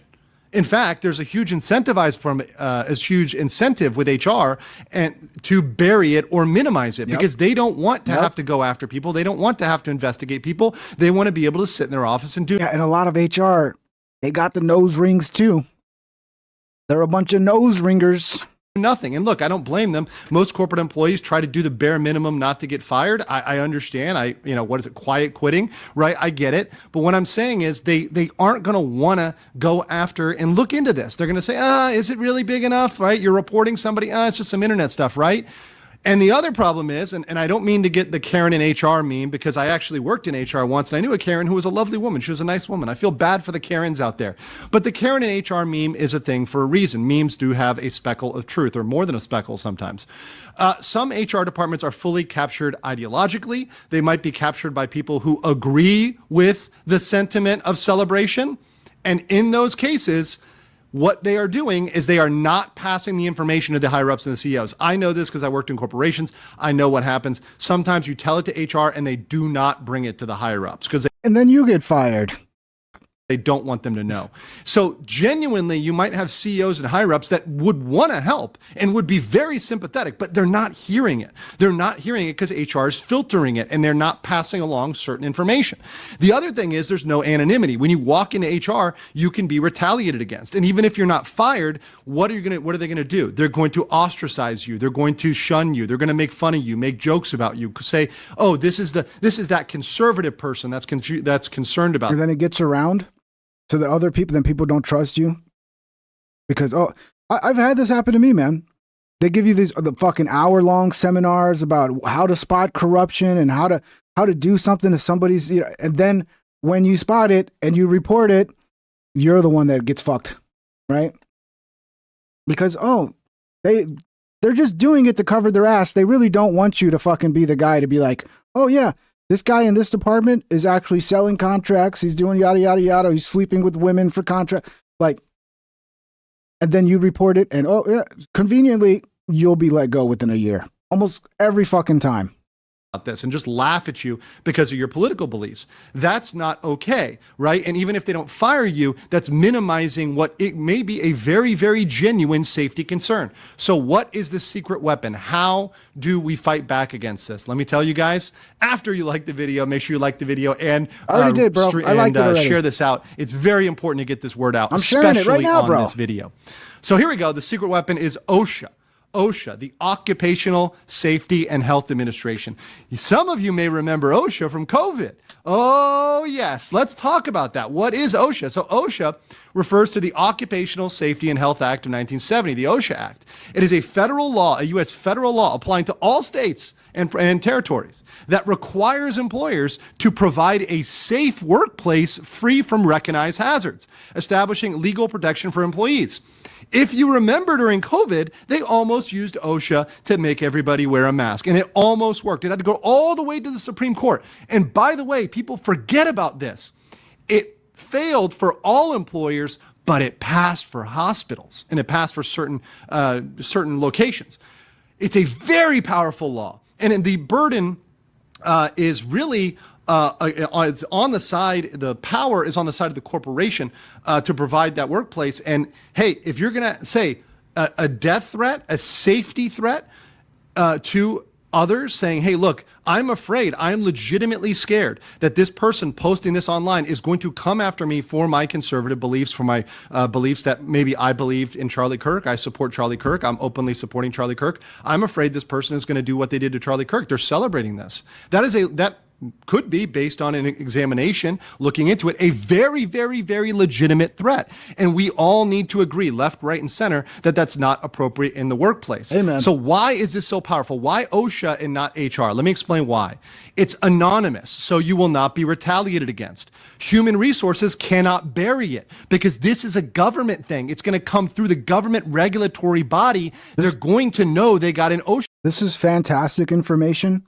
If you're somebody that's working in a space where you have these crazy people that are celebrating violence, glorifying violence against people like you, who have the same opinions as you, this you probably need to watch this back a couple times and really, really understand here, because this is good work. This is good work.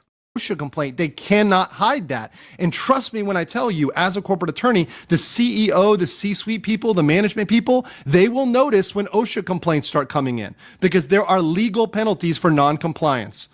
Also, there's no cost of a lawsuit. Now, we're going to talk about the lawsuits a little bit more, but you could sue for having a not safe workplace, but that costs a lot of money. And most regular Americans are just struggling to make ends meet, to pay for things. Things are getting more expensive, inflation. You don't have to sue. You can go online and submit it for free. You can call. You can go in person. You can fax it if you even have a fax. There's many places to do it for almost nothing. And the law is very clear regarding safety risks. They need to be investigated. They need to be looked at. This is something they are going to need to take action on.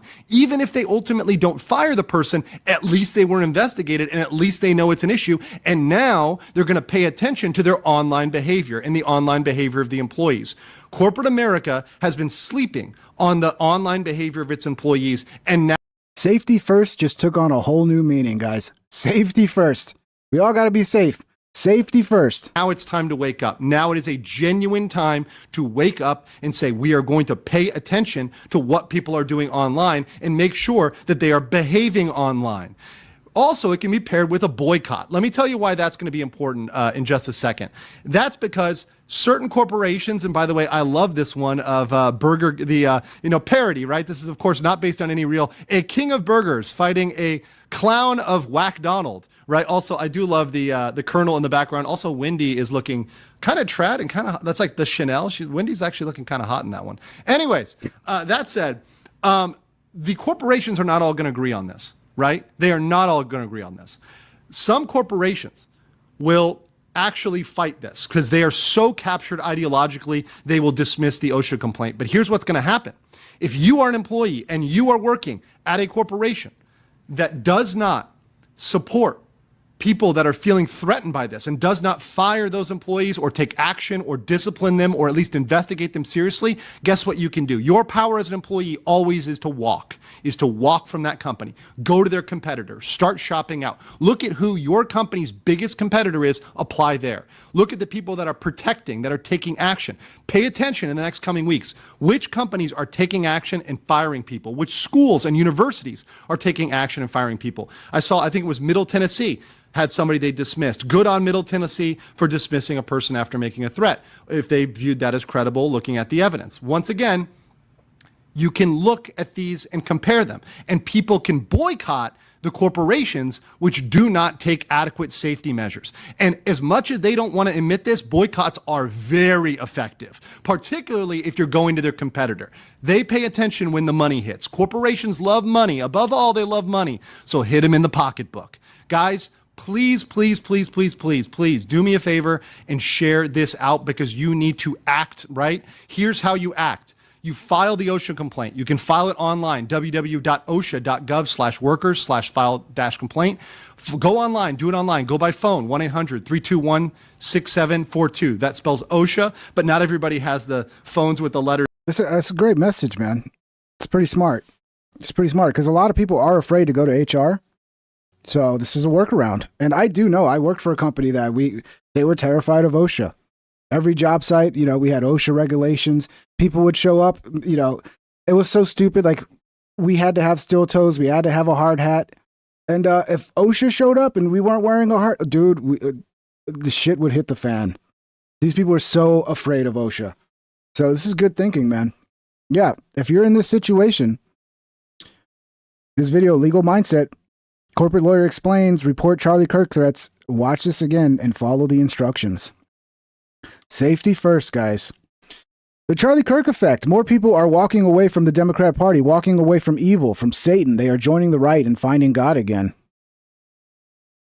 Revival going on in the nation, everywhere, nationwide. Of course, your media is not going to show you that. There's all types of colors, backgrounds, don't matter, coming together and giving praises to Jesus. They're professing Jesus is Lord. They're professing them as their savior of their lives. Why? Because that's Charlie Kirk's legacy. See, they only want to show y'all 30 seconds, 5 seconds, and then wrap that up and say, oh, he's racist. Why are they doing that? To distract you off of his real message. It's so fucked up because you listen to, all these clips are going around of Charlie Kirk. Like the dude was not against gays. He wasn't against, the guy had like a good fucking message. And it tells you how insane and how much they've lost the plot. When they try to claim somebody like Charlie Kirk is a racist, is a white supremacist, is a Nazi, he's wants to kill gays. And it's like, yeah, and Stephen King, Stephen King's getting hit hard too. We're going to get to that in a second. Fucking Stephen King. Which was God, family, and community. That was Charlie Kirk's message. A lot of y'all didn't even know who he was 2 days ago. They never said anything about him prior to that. They didn't want to say anything about him because if you go look it up for yourself, then you'll know how much he has professed Jesus as being king in the head of his life. That's what Charlie Kirk's message was. And see, I've been following Charlie Kirk right along with Candace Owens for about a decade now. He was young when he started Turning Point USA. But instead, they have y'all distracted and calling this man a racist, calling him a white supremacist, calling him a fascist, calling him whatever the names or liberal terms that they use now to distract you away from the evil deeds of that party. That's what's happening. But see, let me tell you something. You better be careful who you are sitting here and listening to and getting your snippets of information of what you're trying to demonize. Because right now, young college kids all over the nation is remembering Charlie Kirk because he made an impact on them and they are praising Jesus. That's what's happening. There's no burning down of cities that's going on. There's no riots in the streets that are going on. There's no breaking in and looting into buildings and businesses and all of that stuff that is going on. Yes, we are all angry. We are all upset about what happened because a soldier, a warrior, was taken out. And we know that that could be any one of us, any day. Anybody that speaks the truth and profess Jesus is Lord, you're a target. They need to look into these universities and these professors because they're radicalizing these children out here. Oh, yeah, because that boy did not start school off like that. But somehow while he... We do got to get back to our universities are actually there to teach young adults skills that they'll need in life, all the skills instead of being a fucking indoctrination center. That has to be solved, dude. That has to be solved. And it's Marxism, Communism 101. That's what they target. So yeah, it's time. Our house is on fire. A lot of people are like, oh, you guys are for this? Dude, our fucking house is on fire. That fire needs to be put out. And sometimes you will make decisions to put out a fire that you normally would not make. Like right now, I would not spray my fucking house. I would not go around spraying my fucking office with a fucking water hose. That would be stupid. But if your house is on fire, all of a sudden you might have to make decisions that you wouldn't normally make to put out that fire. And I'm sorry to tell you this, but our house is on fire. He was in this university, he got radicalized. A lot of them do. So it needs to be an investigation in this. It needs to be an investigation in our media. It needs to be an investigation on some of these platforms because it seems like they organize and communicate through that Discord. That's what the officials said. But let me tell you something. It's not on both sides. You see the difference right now because they want to make it seem like it's the right side that are radical. Yeah, we're radical. Shout out to Dante's guy. Dante's a good guy. I just saw a post that your father passed away. I'm sorry to hear that, Dante. Everybody send a nice message to Dante. He's a good guy. He helped set up my Discord. He's one of the few people I trust to have as a moderator in here. Dante, I hope you're doing well, brother. I'm sorry to hear that. I know that's rough, man. I know that's rough. All right, we're radical in Christ. That's what we are. And you don't like the truth, so you will label it evil. In the last day, he says you would call, woe to those that call good evil and evil good.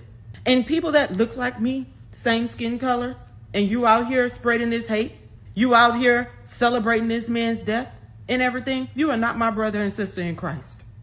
My brother and sister in Christ, it doesn't have a color. I don't care what color or background you come from. If you are a believer in Christ, that's my brother and sister. Y'all think that I'm just supposed to just go along just to get along just because of my skin color. It don't work like that. That is not how you will be able to even be accepted into heaven with hate in your heart.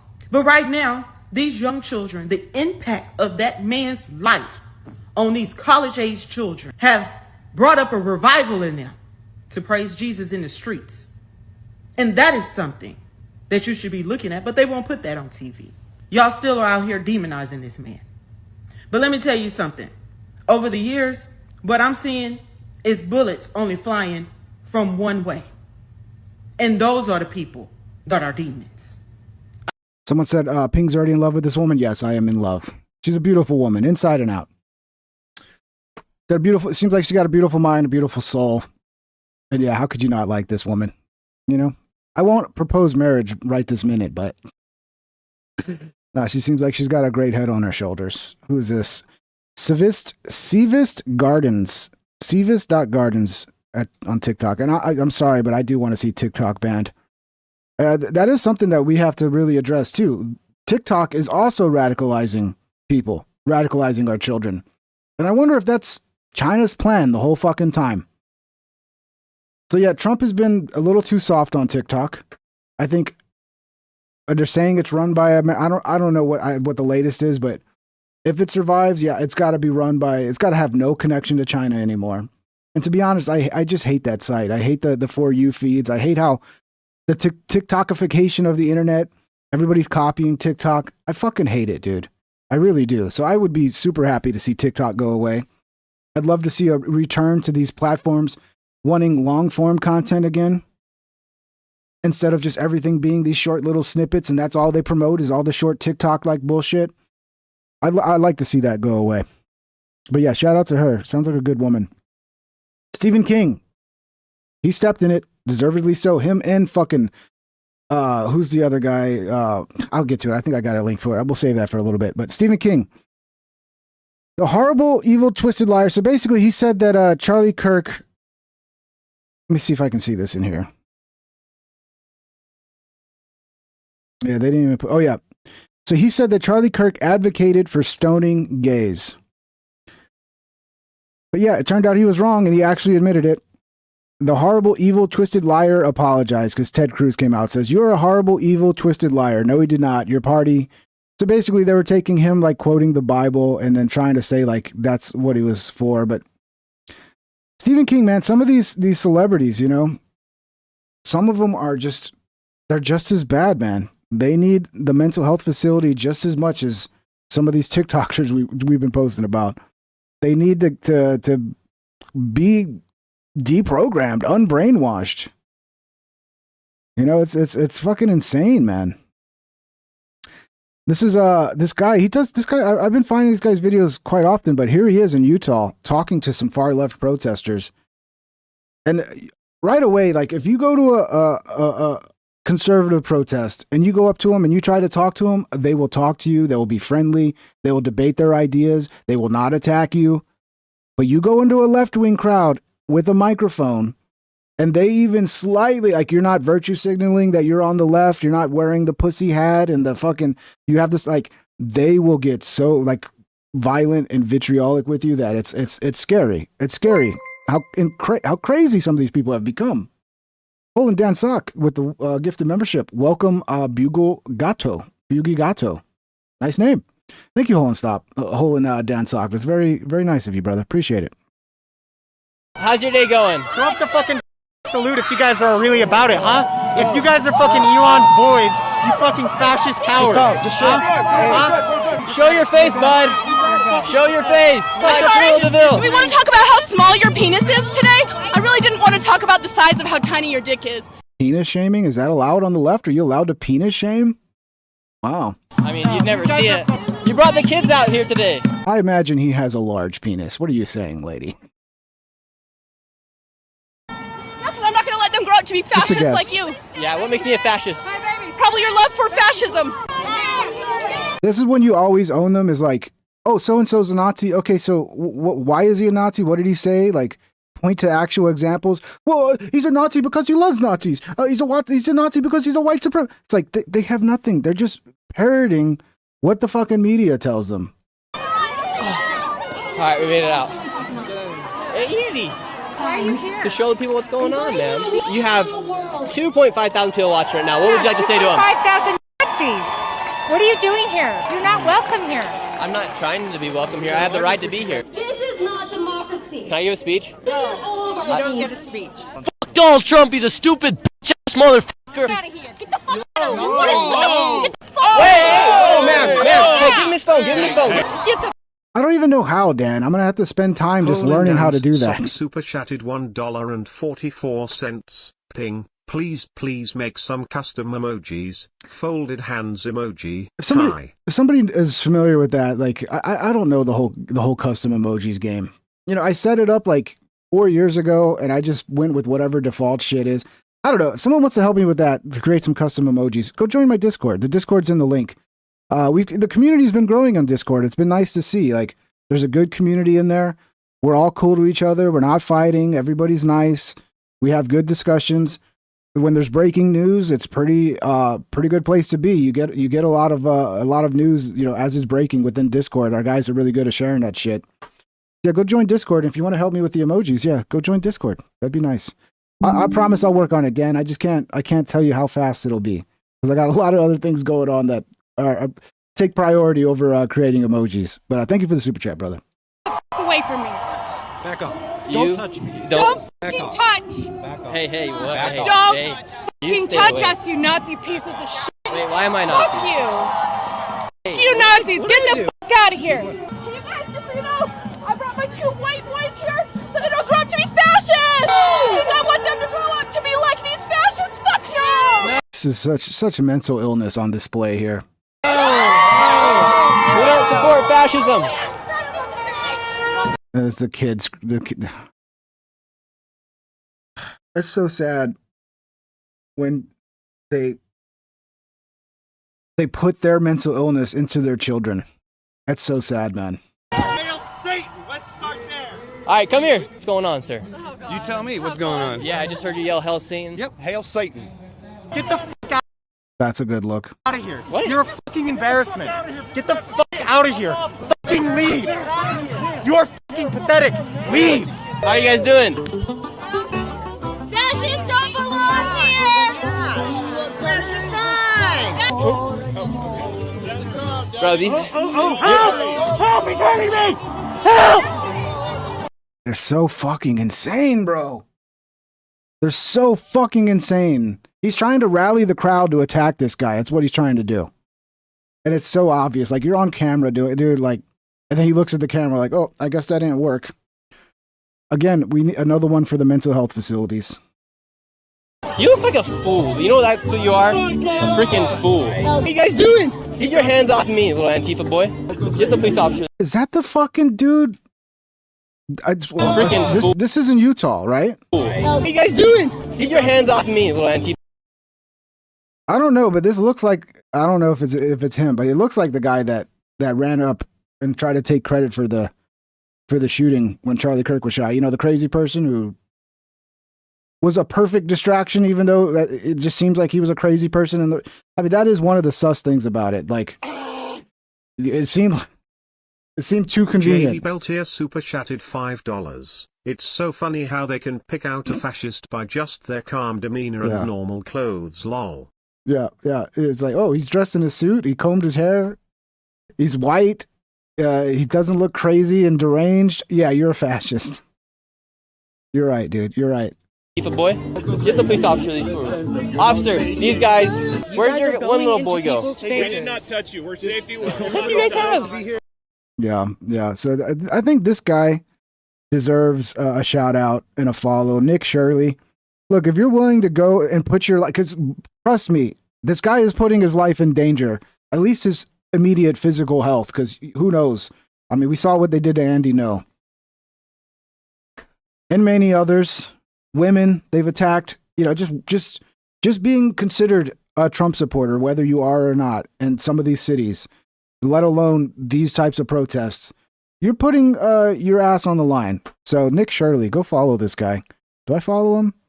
Yeah, I follow him. Good. Yeah, go give this guy a follow, because it takes balls to do this. Office Depot, this story, maybe you guys saw this, another fuck around and find out moment. Some people went to Office Depot to print out some flyers for the Charlie Kirk vigil that were basically just rest in peace Charlie Kirk. In Office Depot, the usual suspects, you'll see who's working at Office Depot here. And I don't mean black when I say usual suspects. They considered it propaganda and refused to print his rest in peace flyers for Charlie Kirk. Disgusting. Thank you. So, we came in for an order earlier to print a poster for a vigil tonight. Yes, for somebody that passed. propaganda. It's not. It's propaganda. I'm sorry. We don't put that here. Alrighty. So Exactly what you would think they would look like. And these people, their fucking power goes to their head. Oh, I'm like an assistant manager. Like, it's like, bitch, just print the flyers. No one gives a fuck. This isn't your time to make a political statement. You dumb fucking. Okay, I'll calm down. Calm down. What's your name? Carol. I'm print supervisor. I'm one of the managers. Yes. So, unfortunately, we do So not they print- say they don't print we don't political print- propaganda. So this is somebody that passed away a couple years That's ago. from a political bullet. propaganda, unfortunately. I'm So sorry. this is for a prayer tonight, for a prayer vigil. It's still propaganda, unfortunately. I printed What other makes it things. propaganda? Do you think if they showed up before Charlie Kirk died, before he was murdered, do you think if a leftist showed up and wanted to print a bunch of fucking radical Charlie Kirk is a Nazi fucking shit, you think they would have said no to that? I doubt it. I don't know. Some reason I don't think so. Because he's a political figure, and I don't have to. It's, yeah. Our general manager is going to be in on Monday. If you No, want to it's speak totally further okay. on No, the we have- subject, we have if you would slots, like we to, have you're welcome orders. to. So what do you think happened, dude? What do you think the corporate people at Office Depot, how do you think they responded to this? These companies are not stupid anymore. They're learning. Let's see. Oh, another fuck around and find out moment. We are deeply concerned by the incident that occurred at store 3382 in Portage, Michigan. The behavior displayed by our associate is completely unacceptable and insensitive, violates our company's policies, and does not reflect the values we uphold at Office Depot. We sincerely apologize to the customer affected and to our community for this regrettable situation. Upon learning of the incident, we immediately reached out to the customer to address their concerns and seek to fulfill their order to their satisfaction. We also launched an immediate internal review, and as a result, the associate is no longer with the organization. Another one bites the dust. Yeah. I mean, it's disgusting, dude. They just want to pray and have a visual for a man that was fucking murdered. And then you got to go and be like, oh, this is propaganda. It's propaganda. Oh, so funerals are propaganda now? Visuals, candlelight prayers is propaganda now? We are committed to reinforcing training with all team members to ensure our standards of respect, integrity, and customer service are upheld at every location. Our customers and communities deserve nothing less. Good job, Office Depot. Here's a little advice for you, okay? Stop hiring people with nose rings. Stop hiring people with clown hair. Stop hiring crazy fucking people, okay? We'll have less of this. This is another one, I think, Democrat who's waking up.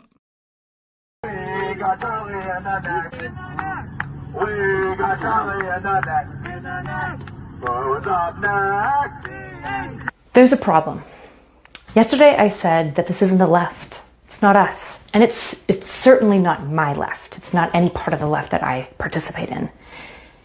But this is the left. These people are part of the left. They are our... Hole in Dan's socks No worries, super Dan. chatted $1.44. I'll try to join Discord soon. Busy with work like you. Oh, no problem, bro. But yeah, it's there. It's a good little community, guys. staffers. Thank you, bro. They're in our cohorts. They're repping Young Democrats of America. They're in our colleges. They are part of the left, and it's a problem. Around 2016, we made a deal with... Someone says, those Hooters. Yeah, I wonder why she's got a following. I wonder. It's so not fair, bro. It's, dudes, guys, I'm talking to the guys out there. It's not fair. It's so not fair that, you know what I'm saying. The advantages that we don't have in life, it's not fair, guys. Majo13 super chatted $1.98. Can you make sure your mods are not muting me? Thumbs up emoji. I don't think they are, Medjo, because if they timed you out or muted you, I don't think you'd be able to super chat. I did turn up the youth. Well, I didn't turn it up. I put it to like moderate. So There are people that like to say terrible shit in the chat, and YouTube can be really aggressive, and sometimes it catches things that it shouldn't be catching. So yeah, I don't think you're muted, brother. And my mods don't really. Anytime I get rid of somebody, I got to do it myself because my mods are not full-time mods like other channels where they're like watching everything. You know, I literally have like 2 mods. Andy's Random Edits, who's, you know, he makes the show when he can. Like, he's not here every day. And then Dante. And yeah, I'm pretty sure you're not muted, brother. You know. But yeah, mods, if you're blocking any comments or anything that you know aren't fucking, you know, they're just people speaking their mind, but they're not. I know they're not. So I don't know what to tell you, man. It's probably YouTube. With the devil. We just welcomed them in as liberals and said, you're one of us, you're just like us. But they're not. They want to take away property rights and we don't. They want things and are pursuing something in many ways antagonistic to what we believe in. And they're the exact group now reveling in the political violence and assassination of Charlie Kirk. And every major political pundit that is left-leaning denounced the violence. We're overshadowed by this. Death Saw. This is Erudite? Something Erudite? I think she's been on, she was on Tim Pool, and she's fighting with Phil Labonte now because I think she's trying to claim she's not a leftist or something. But yeah, I think she was something, not so Erudite, I think is her name. But yeah, I understand why you want to follow her. Guys, calm down, guys. Calm down. Calm down. But I understand. Hate. They do this shit on purpose, you know? They do. It's very convenient where every chick that's got, you know what's going on. It's always like the focus of the camera isn't really on the face. It's always got to be low enough to capture that, you know? They know because their views go up, right? I'm telling you, it's not fair, man. It's not fair. It's not fair to us dudes. The advantage these chicks have on us when it comes to online media. Full crowd. And the left has to reckon with this. There's also something else really insidious going on. The FBI came out today in talking about the Charlie Kirk case, saying that they are being inundated with bots from China and from Russia, particularly on social media, spreading misinformation and inciting violence. It is time for the silent majority to actually speak up. I'm not so erudite. If you want to hear more from the silent majority, like, follow, subscribe. Yeah, not so erudite. Not in love with this one, okay? But I'm a man. I can recognize that she has a unique set of talents. God bless her. She seems wonderful. At least she's kind of, you know, waking up on that. Bill Maher delivers a brutal message to Democrats, still calling Trump Hitler. This shit has to stop too. He went out to dinner. I wouldn't have done that. In Washington, D.C., okay, and people started to gather around him and they were chanting, "You're the Hitler of our time."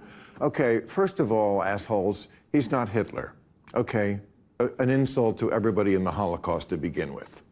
Second of all, calling somebody Hitler makes it a lot easier to justify things like assassination. Let's put a shitload of that away. Well, I'm glad you're saying it now. I mean, I guess it took somebody getting murdered in front of the world in a very gruesome way for you to finally go, oh, man, maybe we should stop. It'd be nice if you would have came to this conclusion 7 years ago, maybe 10 years ago. But hey, better late than never, right? Good job, Bill. Good job, Bill. Here's Charlie Kirk's wife. She gave a talk. She had I don't know what to call it, a press conference, a talk, a speech last night. And this was one of the highlights of it right here. And God bless her, man. I can't imagine.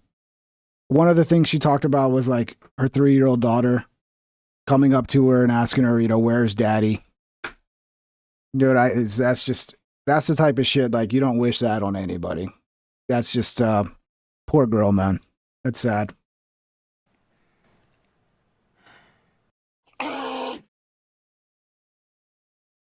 Major 13 super chatted $1.98. I'd Tyler Robinson's name is a Matrix glitch lol.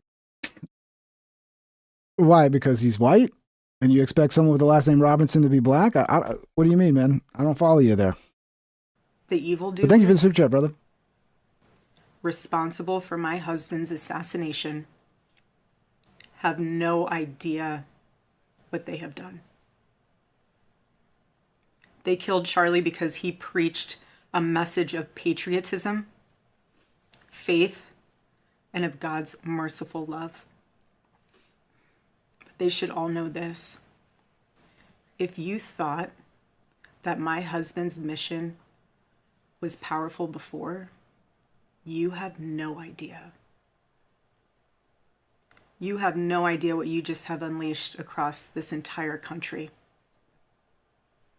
In this world, you have no idea. You have no idea the fire that you have ignited within this wife. The cries of this widow will echo around the world like a battle cry.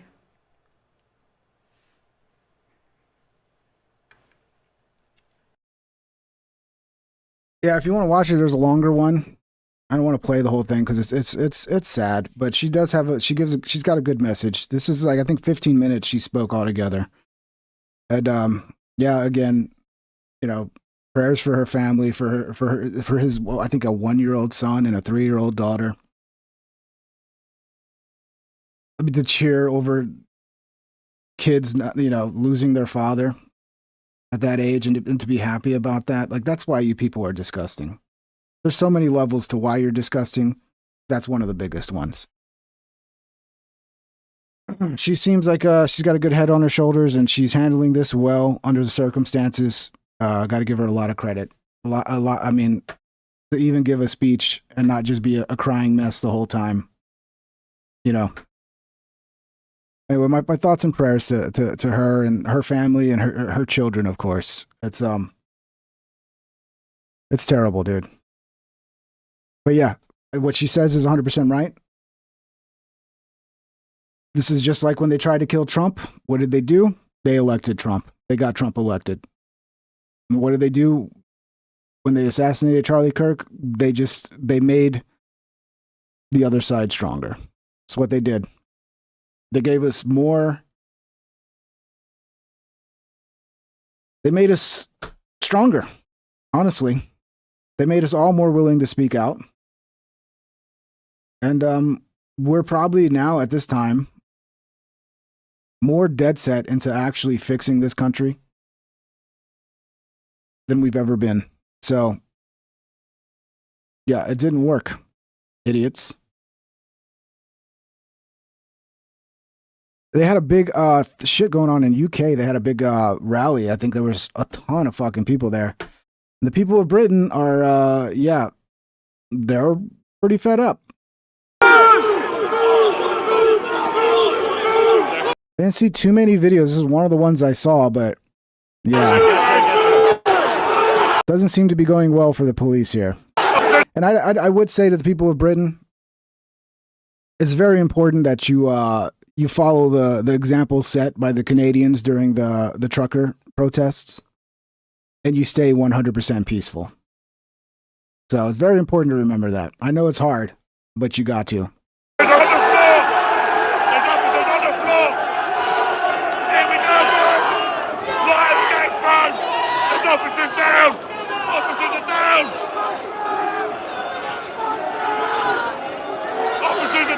Sticks are out! Here we go! They're coming down, guys! They're through! Yeah, it's good luck, police, trying to stop a crowd. Like, it's just, at a certain point, you just got to let them go. You're completely overwhelmed. Designate Antifa as a domestic terrorist organization, says Steve Bannon. Didn't Trump talk about doing this before? I don't see what we're waiting for with this. I really don't see what we're waiting for. Let's do it. And we're big believers and supporters of law enforcement. But two things that irk us, and I think irk the American people, and I think people are kind of getting tired of it, is no real preventative, nothing really preventative, everything performative before the fact. That we hear that, you know, these mentally deranged kids or these transgender kids have been identified, or maybe the FBI has been noticed or local law enforcement's been noticed, but it turns out nothing's happened, or they go to the house a couple of times.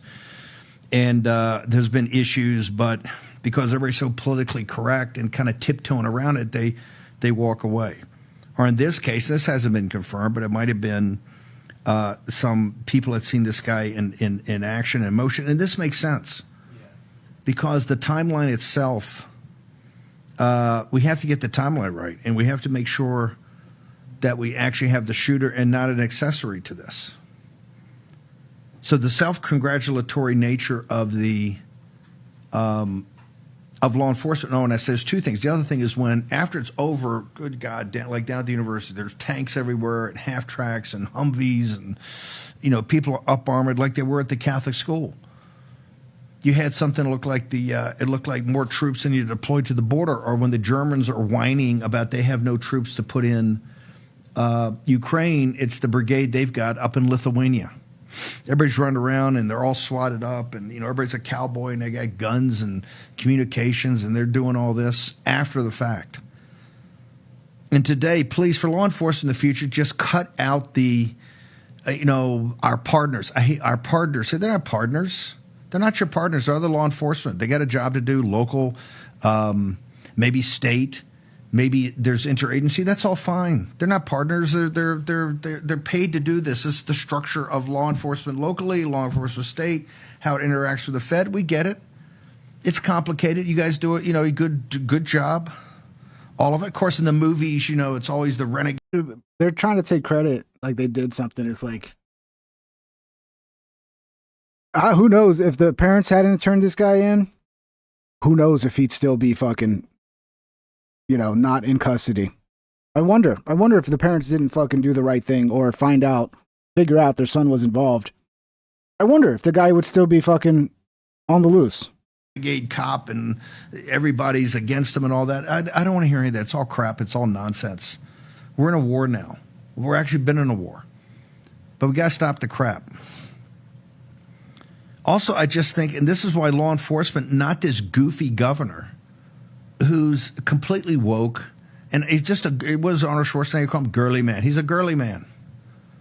Wants to have a kumbaya. So the Daily Mail had my take on law enforcement, and I think shortly they're going to have my take on, if I understand what they're doing, is a lot of people were like shocked but supportive of my takedown of Cox.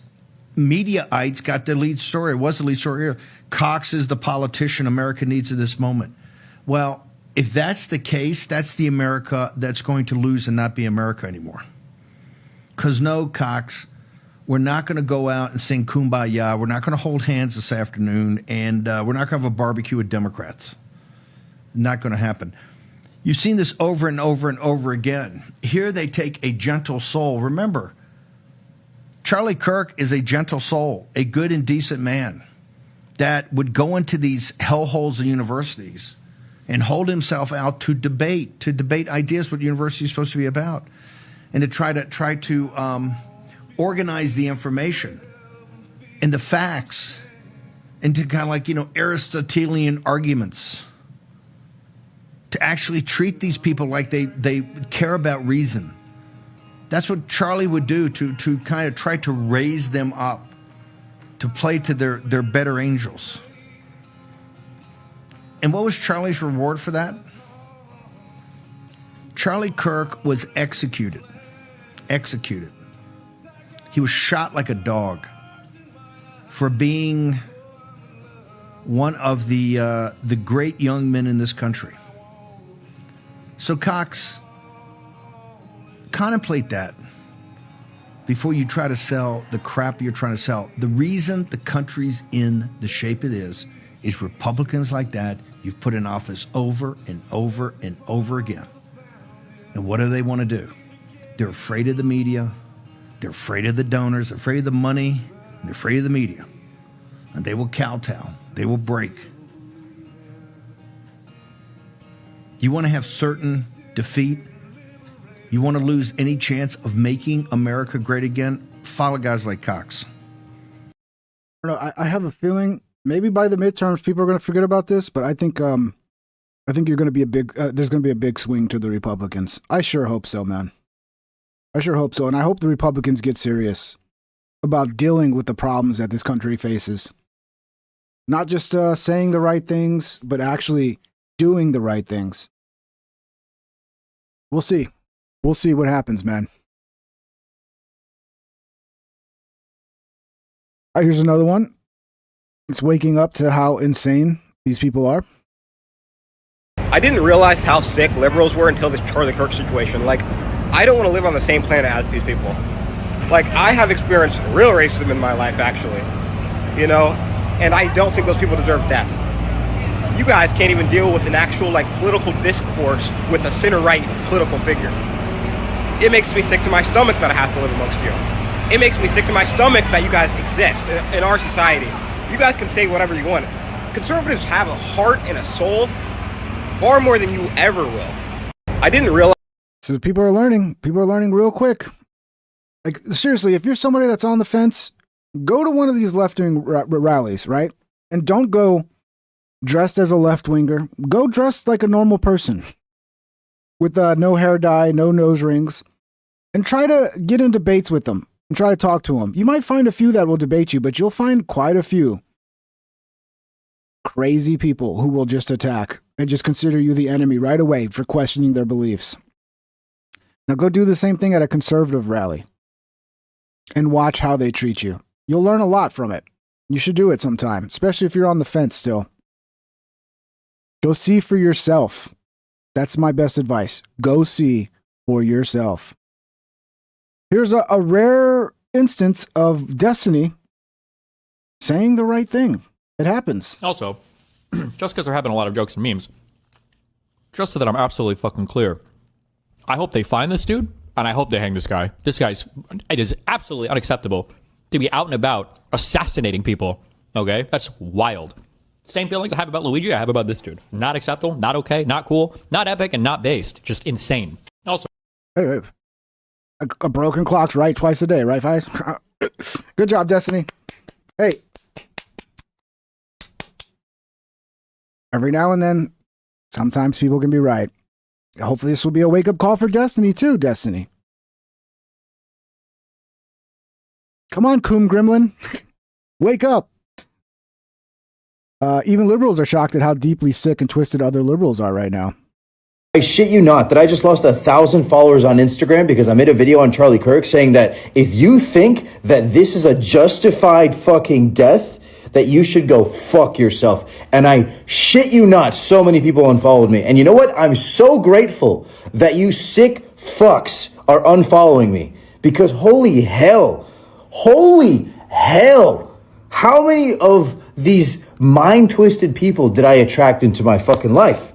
And if this is your invitation, if you want to unfollow me, if you think what happened with Charlie Kirk is okay, then fucking unfollow me, you sick bastard. I shit you not that So here's a guy who didn't realize how crazy the people he was grifting towards, how crazy they fucking are.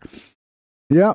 When you wake up and all of a sudden you realize, oh, holy shit, my audience is celebrating a man being murdered. Yeah. Maybe it's time to figure out where you went wrong and what message you're putting out there that brought these type of people.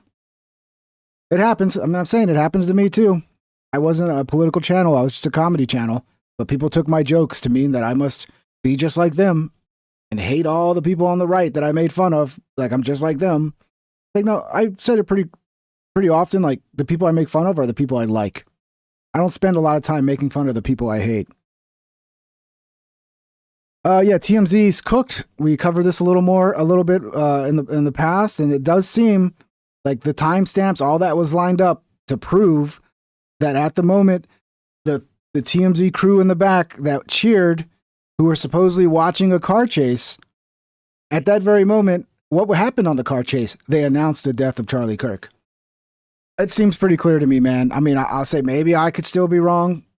But it looks like it's 100% that the people at TMZ were celebrating the death of Charlie Kirk. Everybody knows that the dudes at the TMZ lied when they were saying that no, it didn't happen. You know, that people were cheering and laughing during their live stream on September 10, and simultaneously when Trump had announced that Charlie Kirk had died. So they were saying that, no, you can hear that in the background, but it was not about that. It was about a car chase. So I'm going to recommend that you, well, maybe follow Peggy Bolton on TikTok and YouTube, because she is the one who did the, let's say, the research and the homework to expose the timing of each event. I'm going to show you first. The original footage of the live stream, so you can, well, listen to the screaming on the background. I'm gonna fix my sound as usual. Oh my God, why does this happen all the time? Here we go. Or 3 o'clock in Utah time, which is 2 o'clock Pacific, 5 o'clock Eastern. Janet, go to have somebody look at the Fox. Trump just posted that Charlie Kirk is dead. Yeah, I'm pretty sure that you heard the screams and the laughter and the celebration, everything, and how odd timing, right? Go back to Peggy Bolton. Let's watch her clip. Oh, I don't need TMZ's cameras. There's nothing I love more than a good investigation, and I'm coming to you guys with the receipts. Exhibit A, the alleged car chase that they were watching. Yeah, he mentions the car chase because that is the justification from the TMZ guys that, oh yeah, our team was looking at a car chase and they were cheering and clapping and laughing, and, well, that's what was so exciting, a car chase. Was that an O.J. Simpson grade car chase? Right there on the banner below, you can see it started in Temple City, and we saw that. Go ahead, Philip. Well, I wanted to let you know that President Trump has said Charlie Kirk has died. So that is the breaking news that we are likely about to have with ABC News. Exhibit B, the giant clocks around their office. Exhibit C, don't worry, you won't have to do the math because I've done it for you. Timestamp, time. It is 1:07 and 15 seconds in the afternoon, with the timestamp on their video of 3 hours, 42 minutes, and 5 seconds. For 3 o'clock in Utah time, which is 2 o'clock Pacific. Exhibit D, we have the cheering starting at exactly 4 hours, 17 minutes, and 15 second mark, which is a difference of 35 minutes and 10 seconds. So if you take the timestamp plus the clock saying it was 1:07 and 15 seconds, add 35 minutes and 15 seconds, what time would you have? 1:43. So they technically were watching a car chase video. What do you think they were cheering for? Amazing, just amazing. Make sure that you follow Peggy on both TikTok and YouTube. So they here. And by the way, like the fact that they were cheering the moment the death was announced, as if like people were watching anything else. Everybody was locked in on the Charlie Kirk story the moment that they knew he got shot. And then they cheer as the guy's coming to, it's like, dude, first of all, it just was obvious right off the bat. And then they try to lie and be like, oh, actually, they were watching a car chase. Okay. Here's TMZ better pull an Office Depot and get their shit together. The explanation is not an apology. They're not apologizing. They are absolutely denying. Oh, that never happened. They would never cheer Charlie's death or anything. So let's watch this with the knowledge that they're going to lie. That is interesting, right? That makes my job so much easier. I don't have to analyze much. You just have to see this and, oh, I already know that you're lying. So we were live streaming all day during this tragedy when something happened in our office.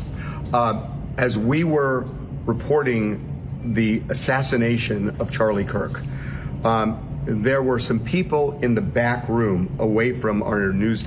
There were some people. Notice how it's people in the back room should be employees, right? He is employees. So I love his I accent. think that people in the background is trying to distance themselves from them. It's not our. Dude, what is this guy's name? I forget. Harvey something? Is it Harvey something? He looks so fucking miserable, dude. Every like screen capture or every like pause that you make, this guy does not look like he's doing well. Our employees or our colleagues, and none of the sort. Some people, notice that the language that he uses. Desk here, who were watching a car chase, and they were laughing, they were clapping, and you could hear it out here. Notice how he just says they were looking at a car chase, and they were laughing and they were clapping, but he doesn't provide further explanation unless in the car chase was very exciting. It was, I'm pretty sure that if it was that exciting, it would have made the news. Good point, Jesus. Good point, bro. It's like they're giving just a little bit of information. Like, why don't you tell us what happened on the car chase? What moment on the car chase? What channel? Or actually play a clip of what happened on the car chase. I'm sure they got footage of it that was so incredible that everybody started cheering. Like their fucking favorite sports team just won the Super Bowl. Right, and maybe if you want to be extra clear about what happened, you clip the part that they were laughing at and cheering at. Exactly. But you can't, because that essentially was a very boring car chase. And we want to make a couple of things clear. One is that I know these people. And I know these people. First, there was some people, and now I know these people. He knows that he cannot completely distance himself from them because they're at the office. They must be workers, employees of TMZ. And they were not laughing. They were not reacting that way about Charlie Kirk's assassination. They were not. They would not work here. Notice how his I don't believe you, dude. Partner tries to interrupt.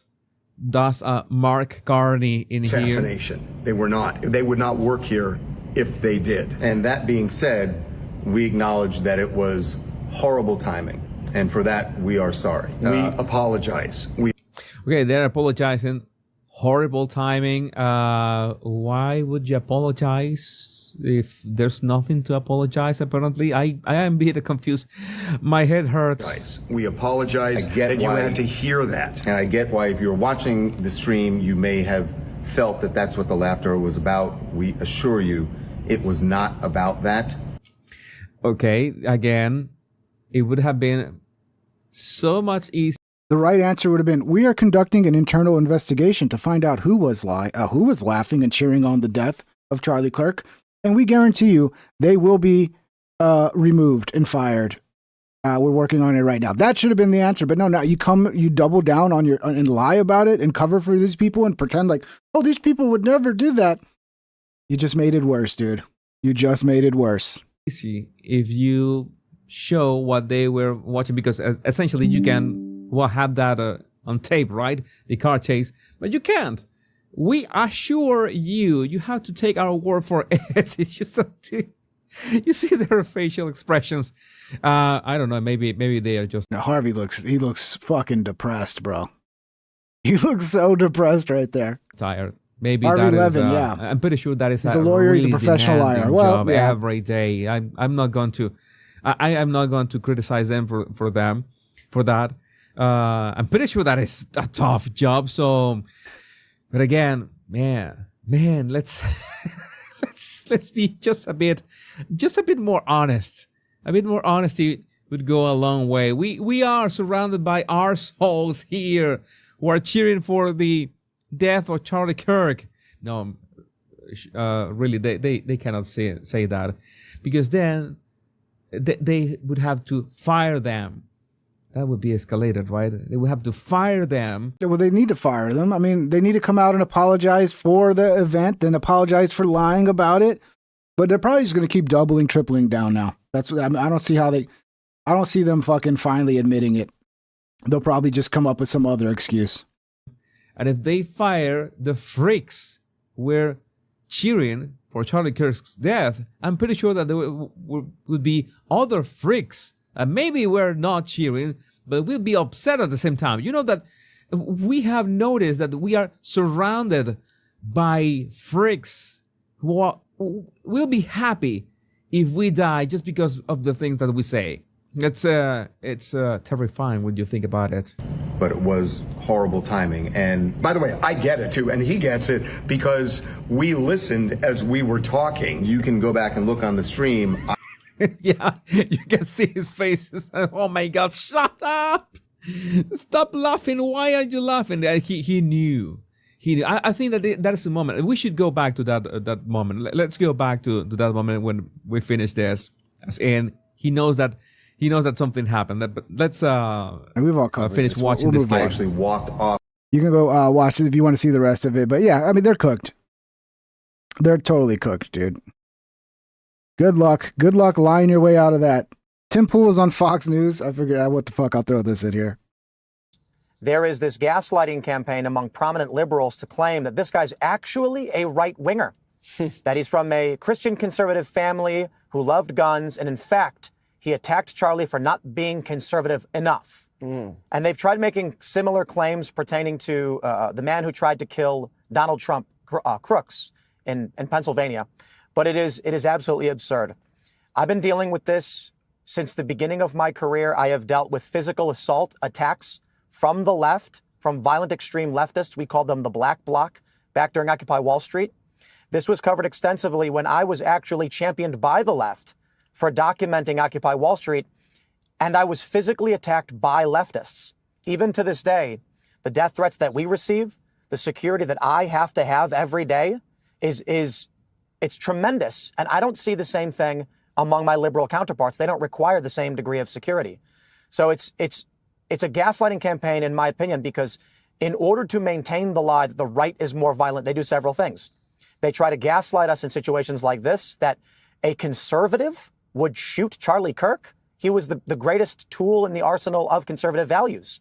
And they go online, they use these NGOs, these nonprofits, to claim that a run-of-the-mill moderate conservative is the same thing as a white supremacist who wants to overthrow the government. They're so far removed from each other. That's the game they're playing now because they don't want to take responsibility for the rhetoric. The rhetoric they say every day when they accuse us of being Nazis or fascists or far right. They say this so that, as you've already pointed out, when the violence happens, no one likes a Nazi, right? But let me add this. I think the reality now that I've unfortunately had to deal with, that we are all seeing, is that this man who shot Charlie was much closer to mainstream Democrat than any of us wanted to believe. I woke up to posts on Instagram from people that I thought were my friends that I have known for years. And mind you, they're liberal, but I always considered them to be moderate liberals, not particularly active. And they're posting messages saying Charlie deserved it. He got the world he wanted. And they know who I am, and they know that he was my friend. And I don't understand how these relationships can be repaired. Even friends of mine who are not political, who are, telling me I'm sorry, this happened, are telling. These are people who will kick you out of their life and defriend you, remove you from their friend group, just for the way you vote.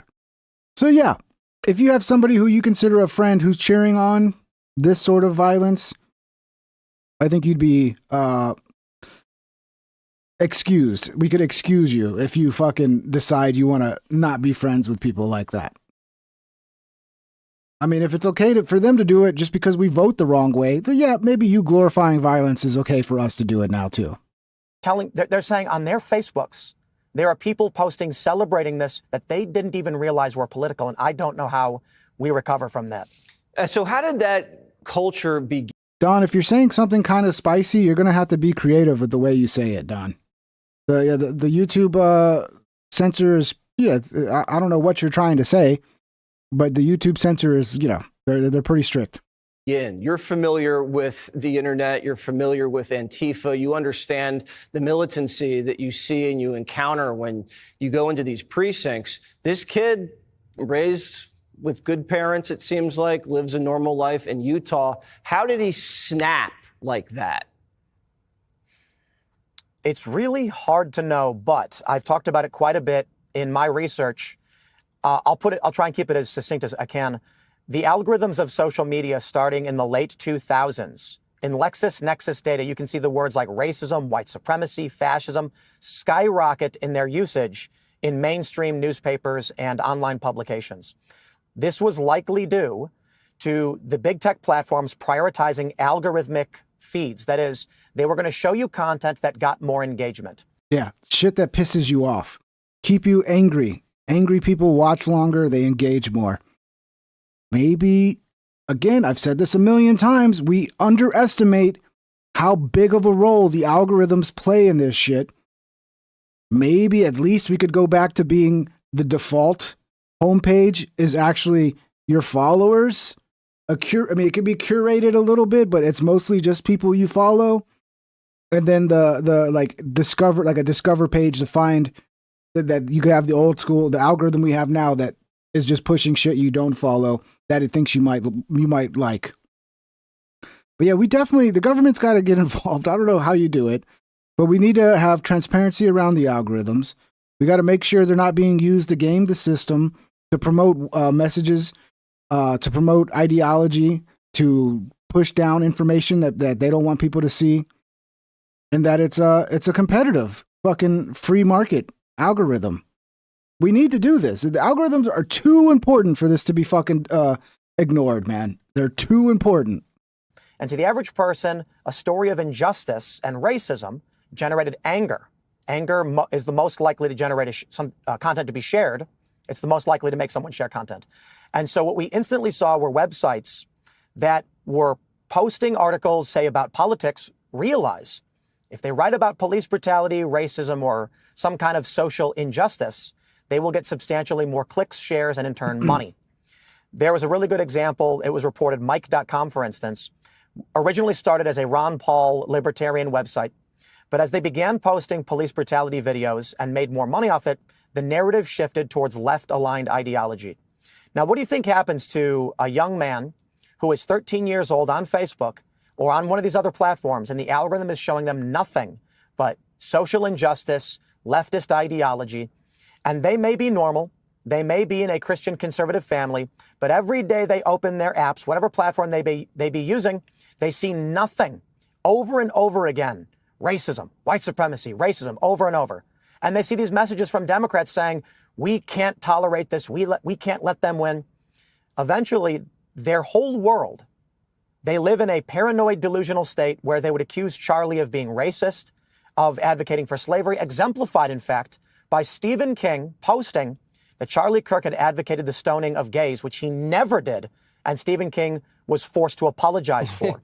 These ideas that they spread through lies and fake news are crazy. You know why? Because the guy lives alone in a cabin in the woods in Maine and just stares at a screen all day. Keith Olbermann. Did I not save the Keith Olbermann one too? Keith Olbermann, my God, what happened to that fucking guy?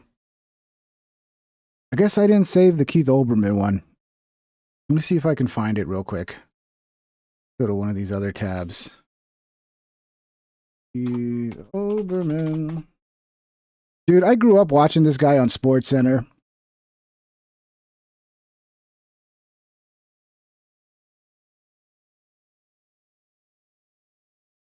So Cash Patel says, my friend Charlie Kirk, rest now, brother. We have the watch, and I'll see you at Valhalla. And Keith Olbermann says, I assume Cash Patel means Valhalla, New York, because otherwise I hate to break it to him, but neither he nor Kirk nor Trump are getting into heaven. You're not God, Keith Olbermann. And, you know, Keith Olbermann doesn't believe. I don't know. Is Keith Olbermann Jewish? He probably has it. I don't know. I used to watch this guy. He was damn good on SportsCenter, dude. Like, I'm old enough. I grew up at the time when, like, you woke up to go to school at 6 a.m. And as you're getting ready and you're making your breakfast, SportsCenter's on. And you're catching all the highlights from the day before. I grew up with Keith Olbermann every morning. He was great on SportsCenter. And then probably some of you, I don't even remember that. You probably all just remember him as a political guy because it's been so long since that was the case. But then I remember he went on MSNBC, did his own show, and I was like, who the fuck is this guy? I didn't know this guy was this fucking crazy. I mean, back then I actually didn't think that because I wasn't as informed and as I didn't have as much experience in this realm as I do now. But man, Keith Olbermann, he was great, dude. He used to be fucking great on SportsCenter. Here's another one. Leaving the Charlie Kirk vigil in Philly, and let me tell you, I'm now knowing that the Republican Party is full of the most inclusive people, okay? For all of you asking yesterday on TikTok whether I was going to show up in full makeup, I did. This is what the right does. We come together for the greater good. And I said something this morning. I was a little hesitant on coming because I was like, I don't know what to expect. I don't know who's going to be here. I don't know, anything. But then I thought about something that Charlie Kirk said, and he always used to say, never surrender. And that's what we did. We're never going to surrender. And this guy that did this to him, kind of like what Erica Kirk said, you have no idea what you guys just started, because now's the time we're going to speak louder. That was confirmation for me. I know. Just I'm seeing a lot of I don't know if this guy's trans or I don't know what his, what he identifies as. I think it's a biological male. Yeah. I mean, if you're one of the few, I know they're out there. There are trans people who are not fucking insane. Believe it or not. We're going to start seeing these people coming to the right as well. And then some people might have a problem with it. Dude, politics is all about a big tent.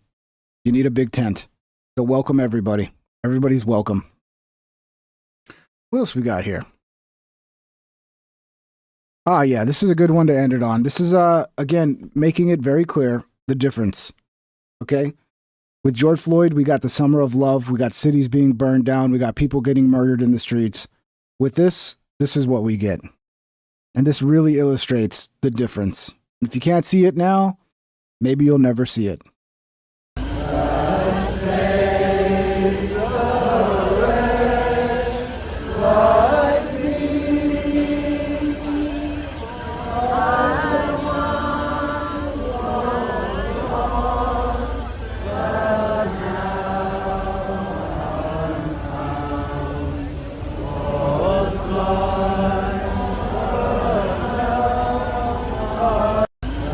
Amazing Grace is one of the most beautiful songs ever written. I love it, dude. I don't know. There's like Christian music has some of the fucking greatest music. That's one of the things I loved about going to mass when I was a kid, was just listening to all the Christian songs and listening to the choir. Very beautiful. And I think it's the right message. It's the right thing to do, is come together to pray for all of us to really understand what we're up against and really think deeply about the solutions that actually will work. And violence, all that is not a solution. We have to continuously prove that we are better than these people. That's how we win the hearts and minds. That's how we bring people over to our side, to old school Americana, to Christianity, to just, common sense, logic. We have to show them at every step of the way that we are better than them. And this is the way. Much love, guys. Have a wonderful Saturday night. Thank you for showing up. Thank you for the support. Thank you for all the thumbs up. I think we got to 160. That's great. You guys rock. Thank you so much. I might do a show tomorrow. We'll see. But yeah, I'll be back to the regular 9 o'clock time, probably. Hit the, I never do this, but yeah, let me see here. Go over here and hit the bell. That's one good way to make sure you're going to get, supposedly, you're going to get notified when I come on. Subscribe as well. That'd be great. If you want to keep getting these shows, subscribe to replace all the Redditors that unsubscribe. That'd be nice. Also, you can follow on Discord. We got, like I said, we got a great community. It's growing. Go follow Discord. Go join the community of Discord in Discord. The link's in the description. And thank you guys. It's been a wonderful episode. Tough week, but we're gonna be stronger. We're going to move through this, and hopefully this will be something that brings the country together. I think it will. Much love, everybody. Have a wonderful night. Thank you for watching, and we'll see you next time.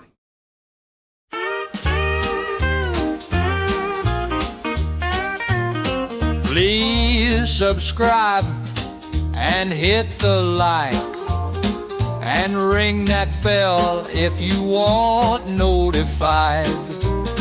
Here's some other videos to watch that you might like or you might not. Have a great day, my internet friend. I hope I'll see you once again. Please subscribe and hit the like and ring that bell if you want notified.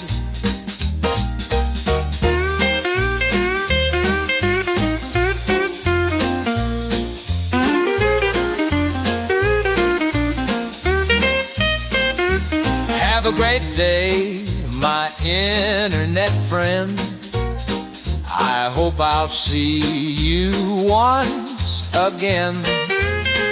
Please subscribe and hit the like and ring that bell if you want no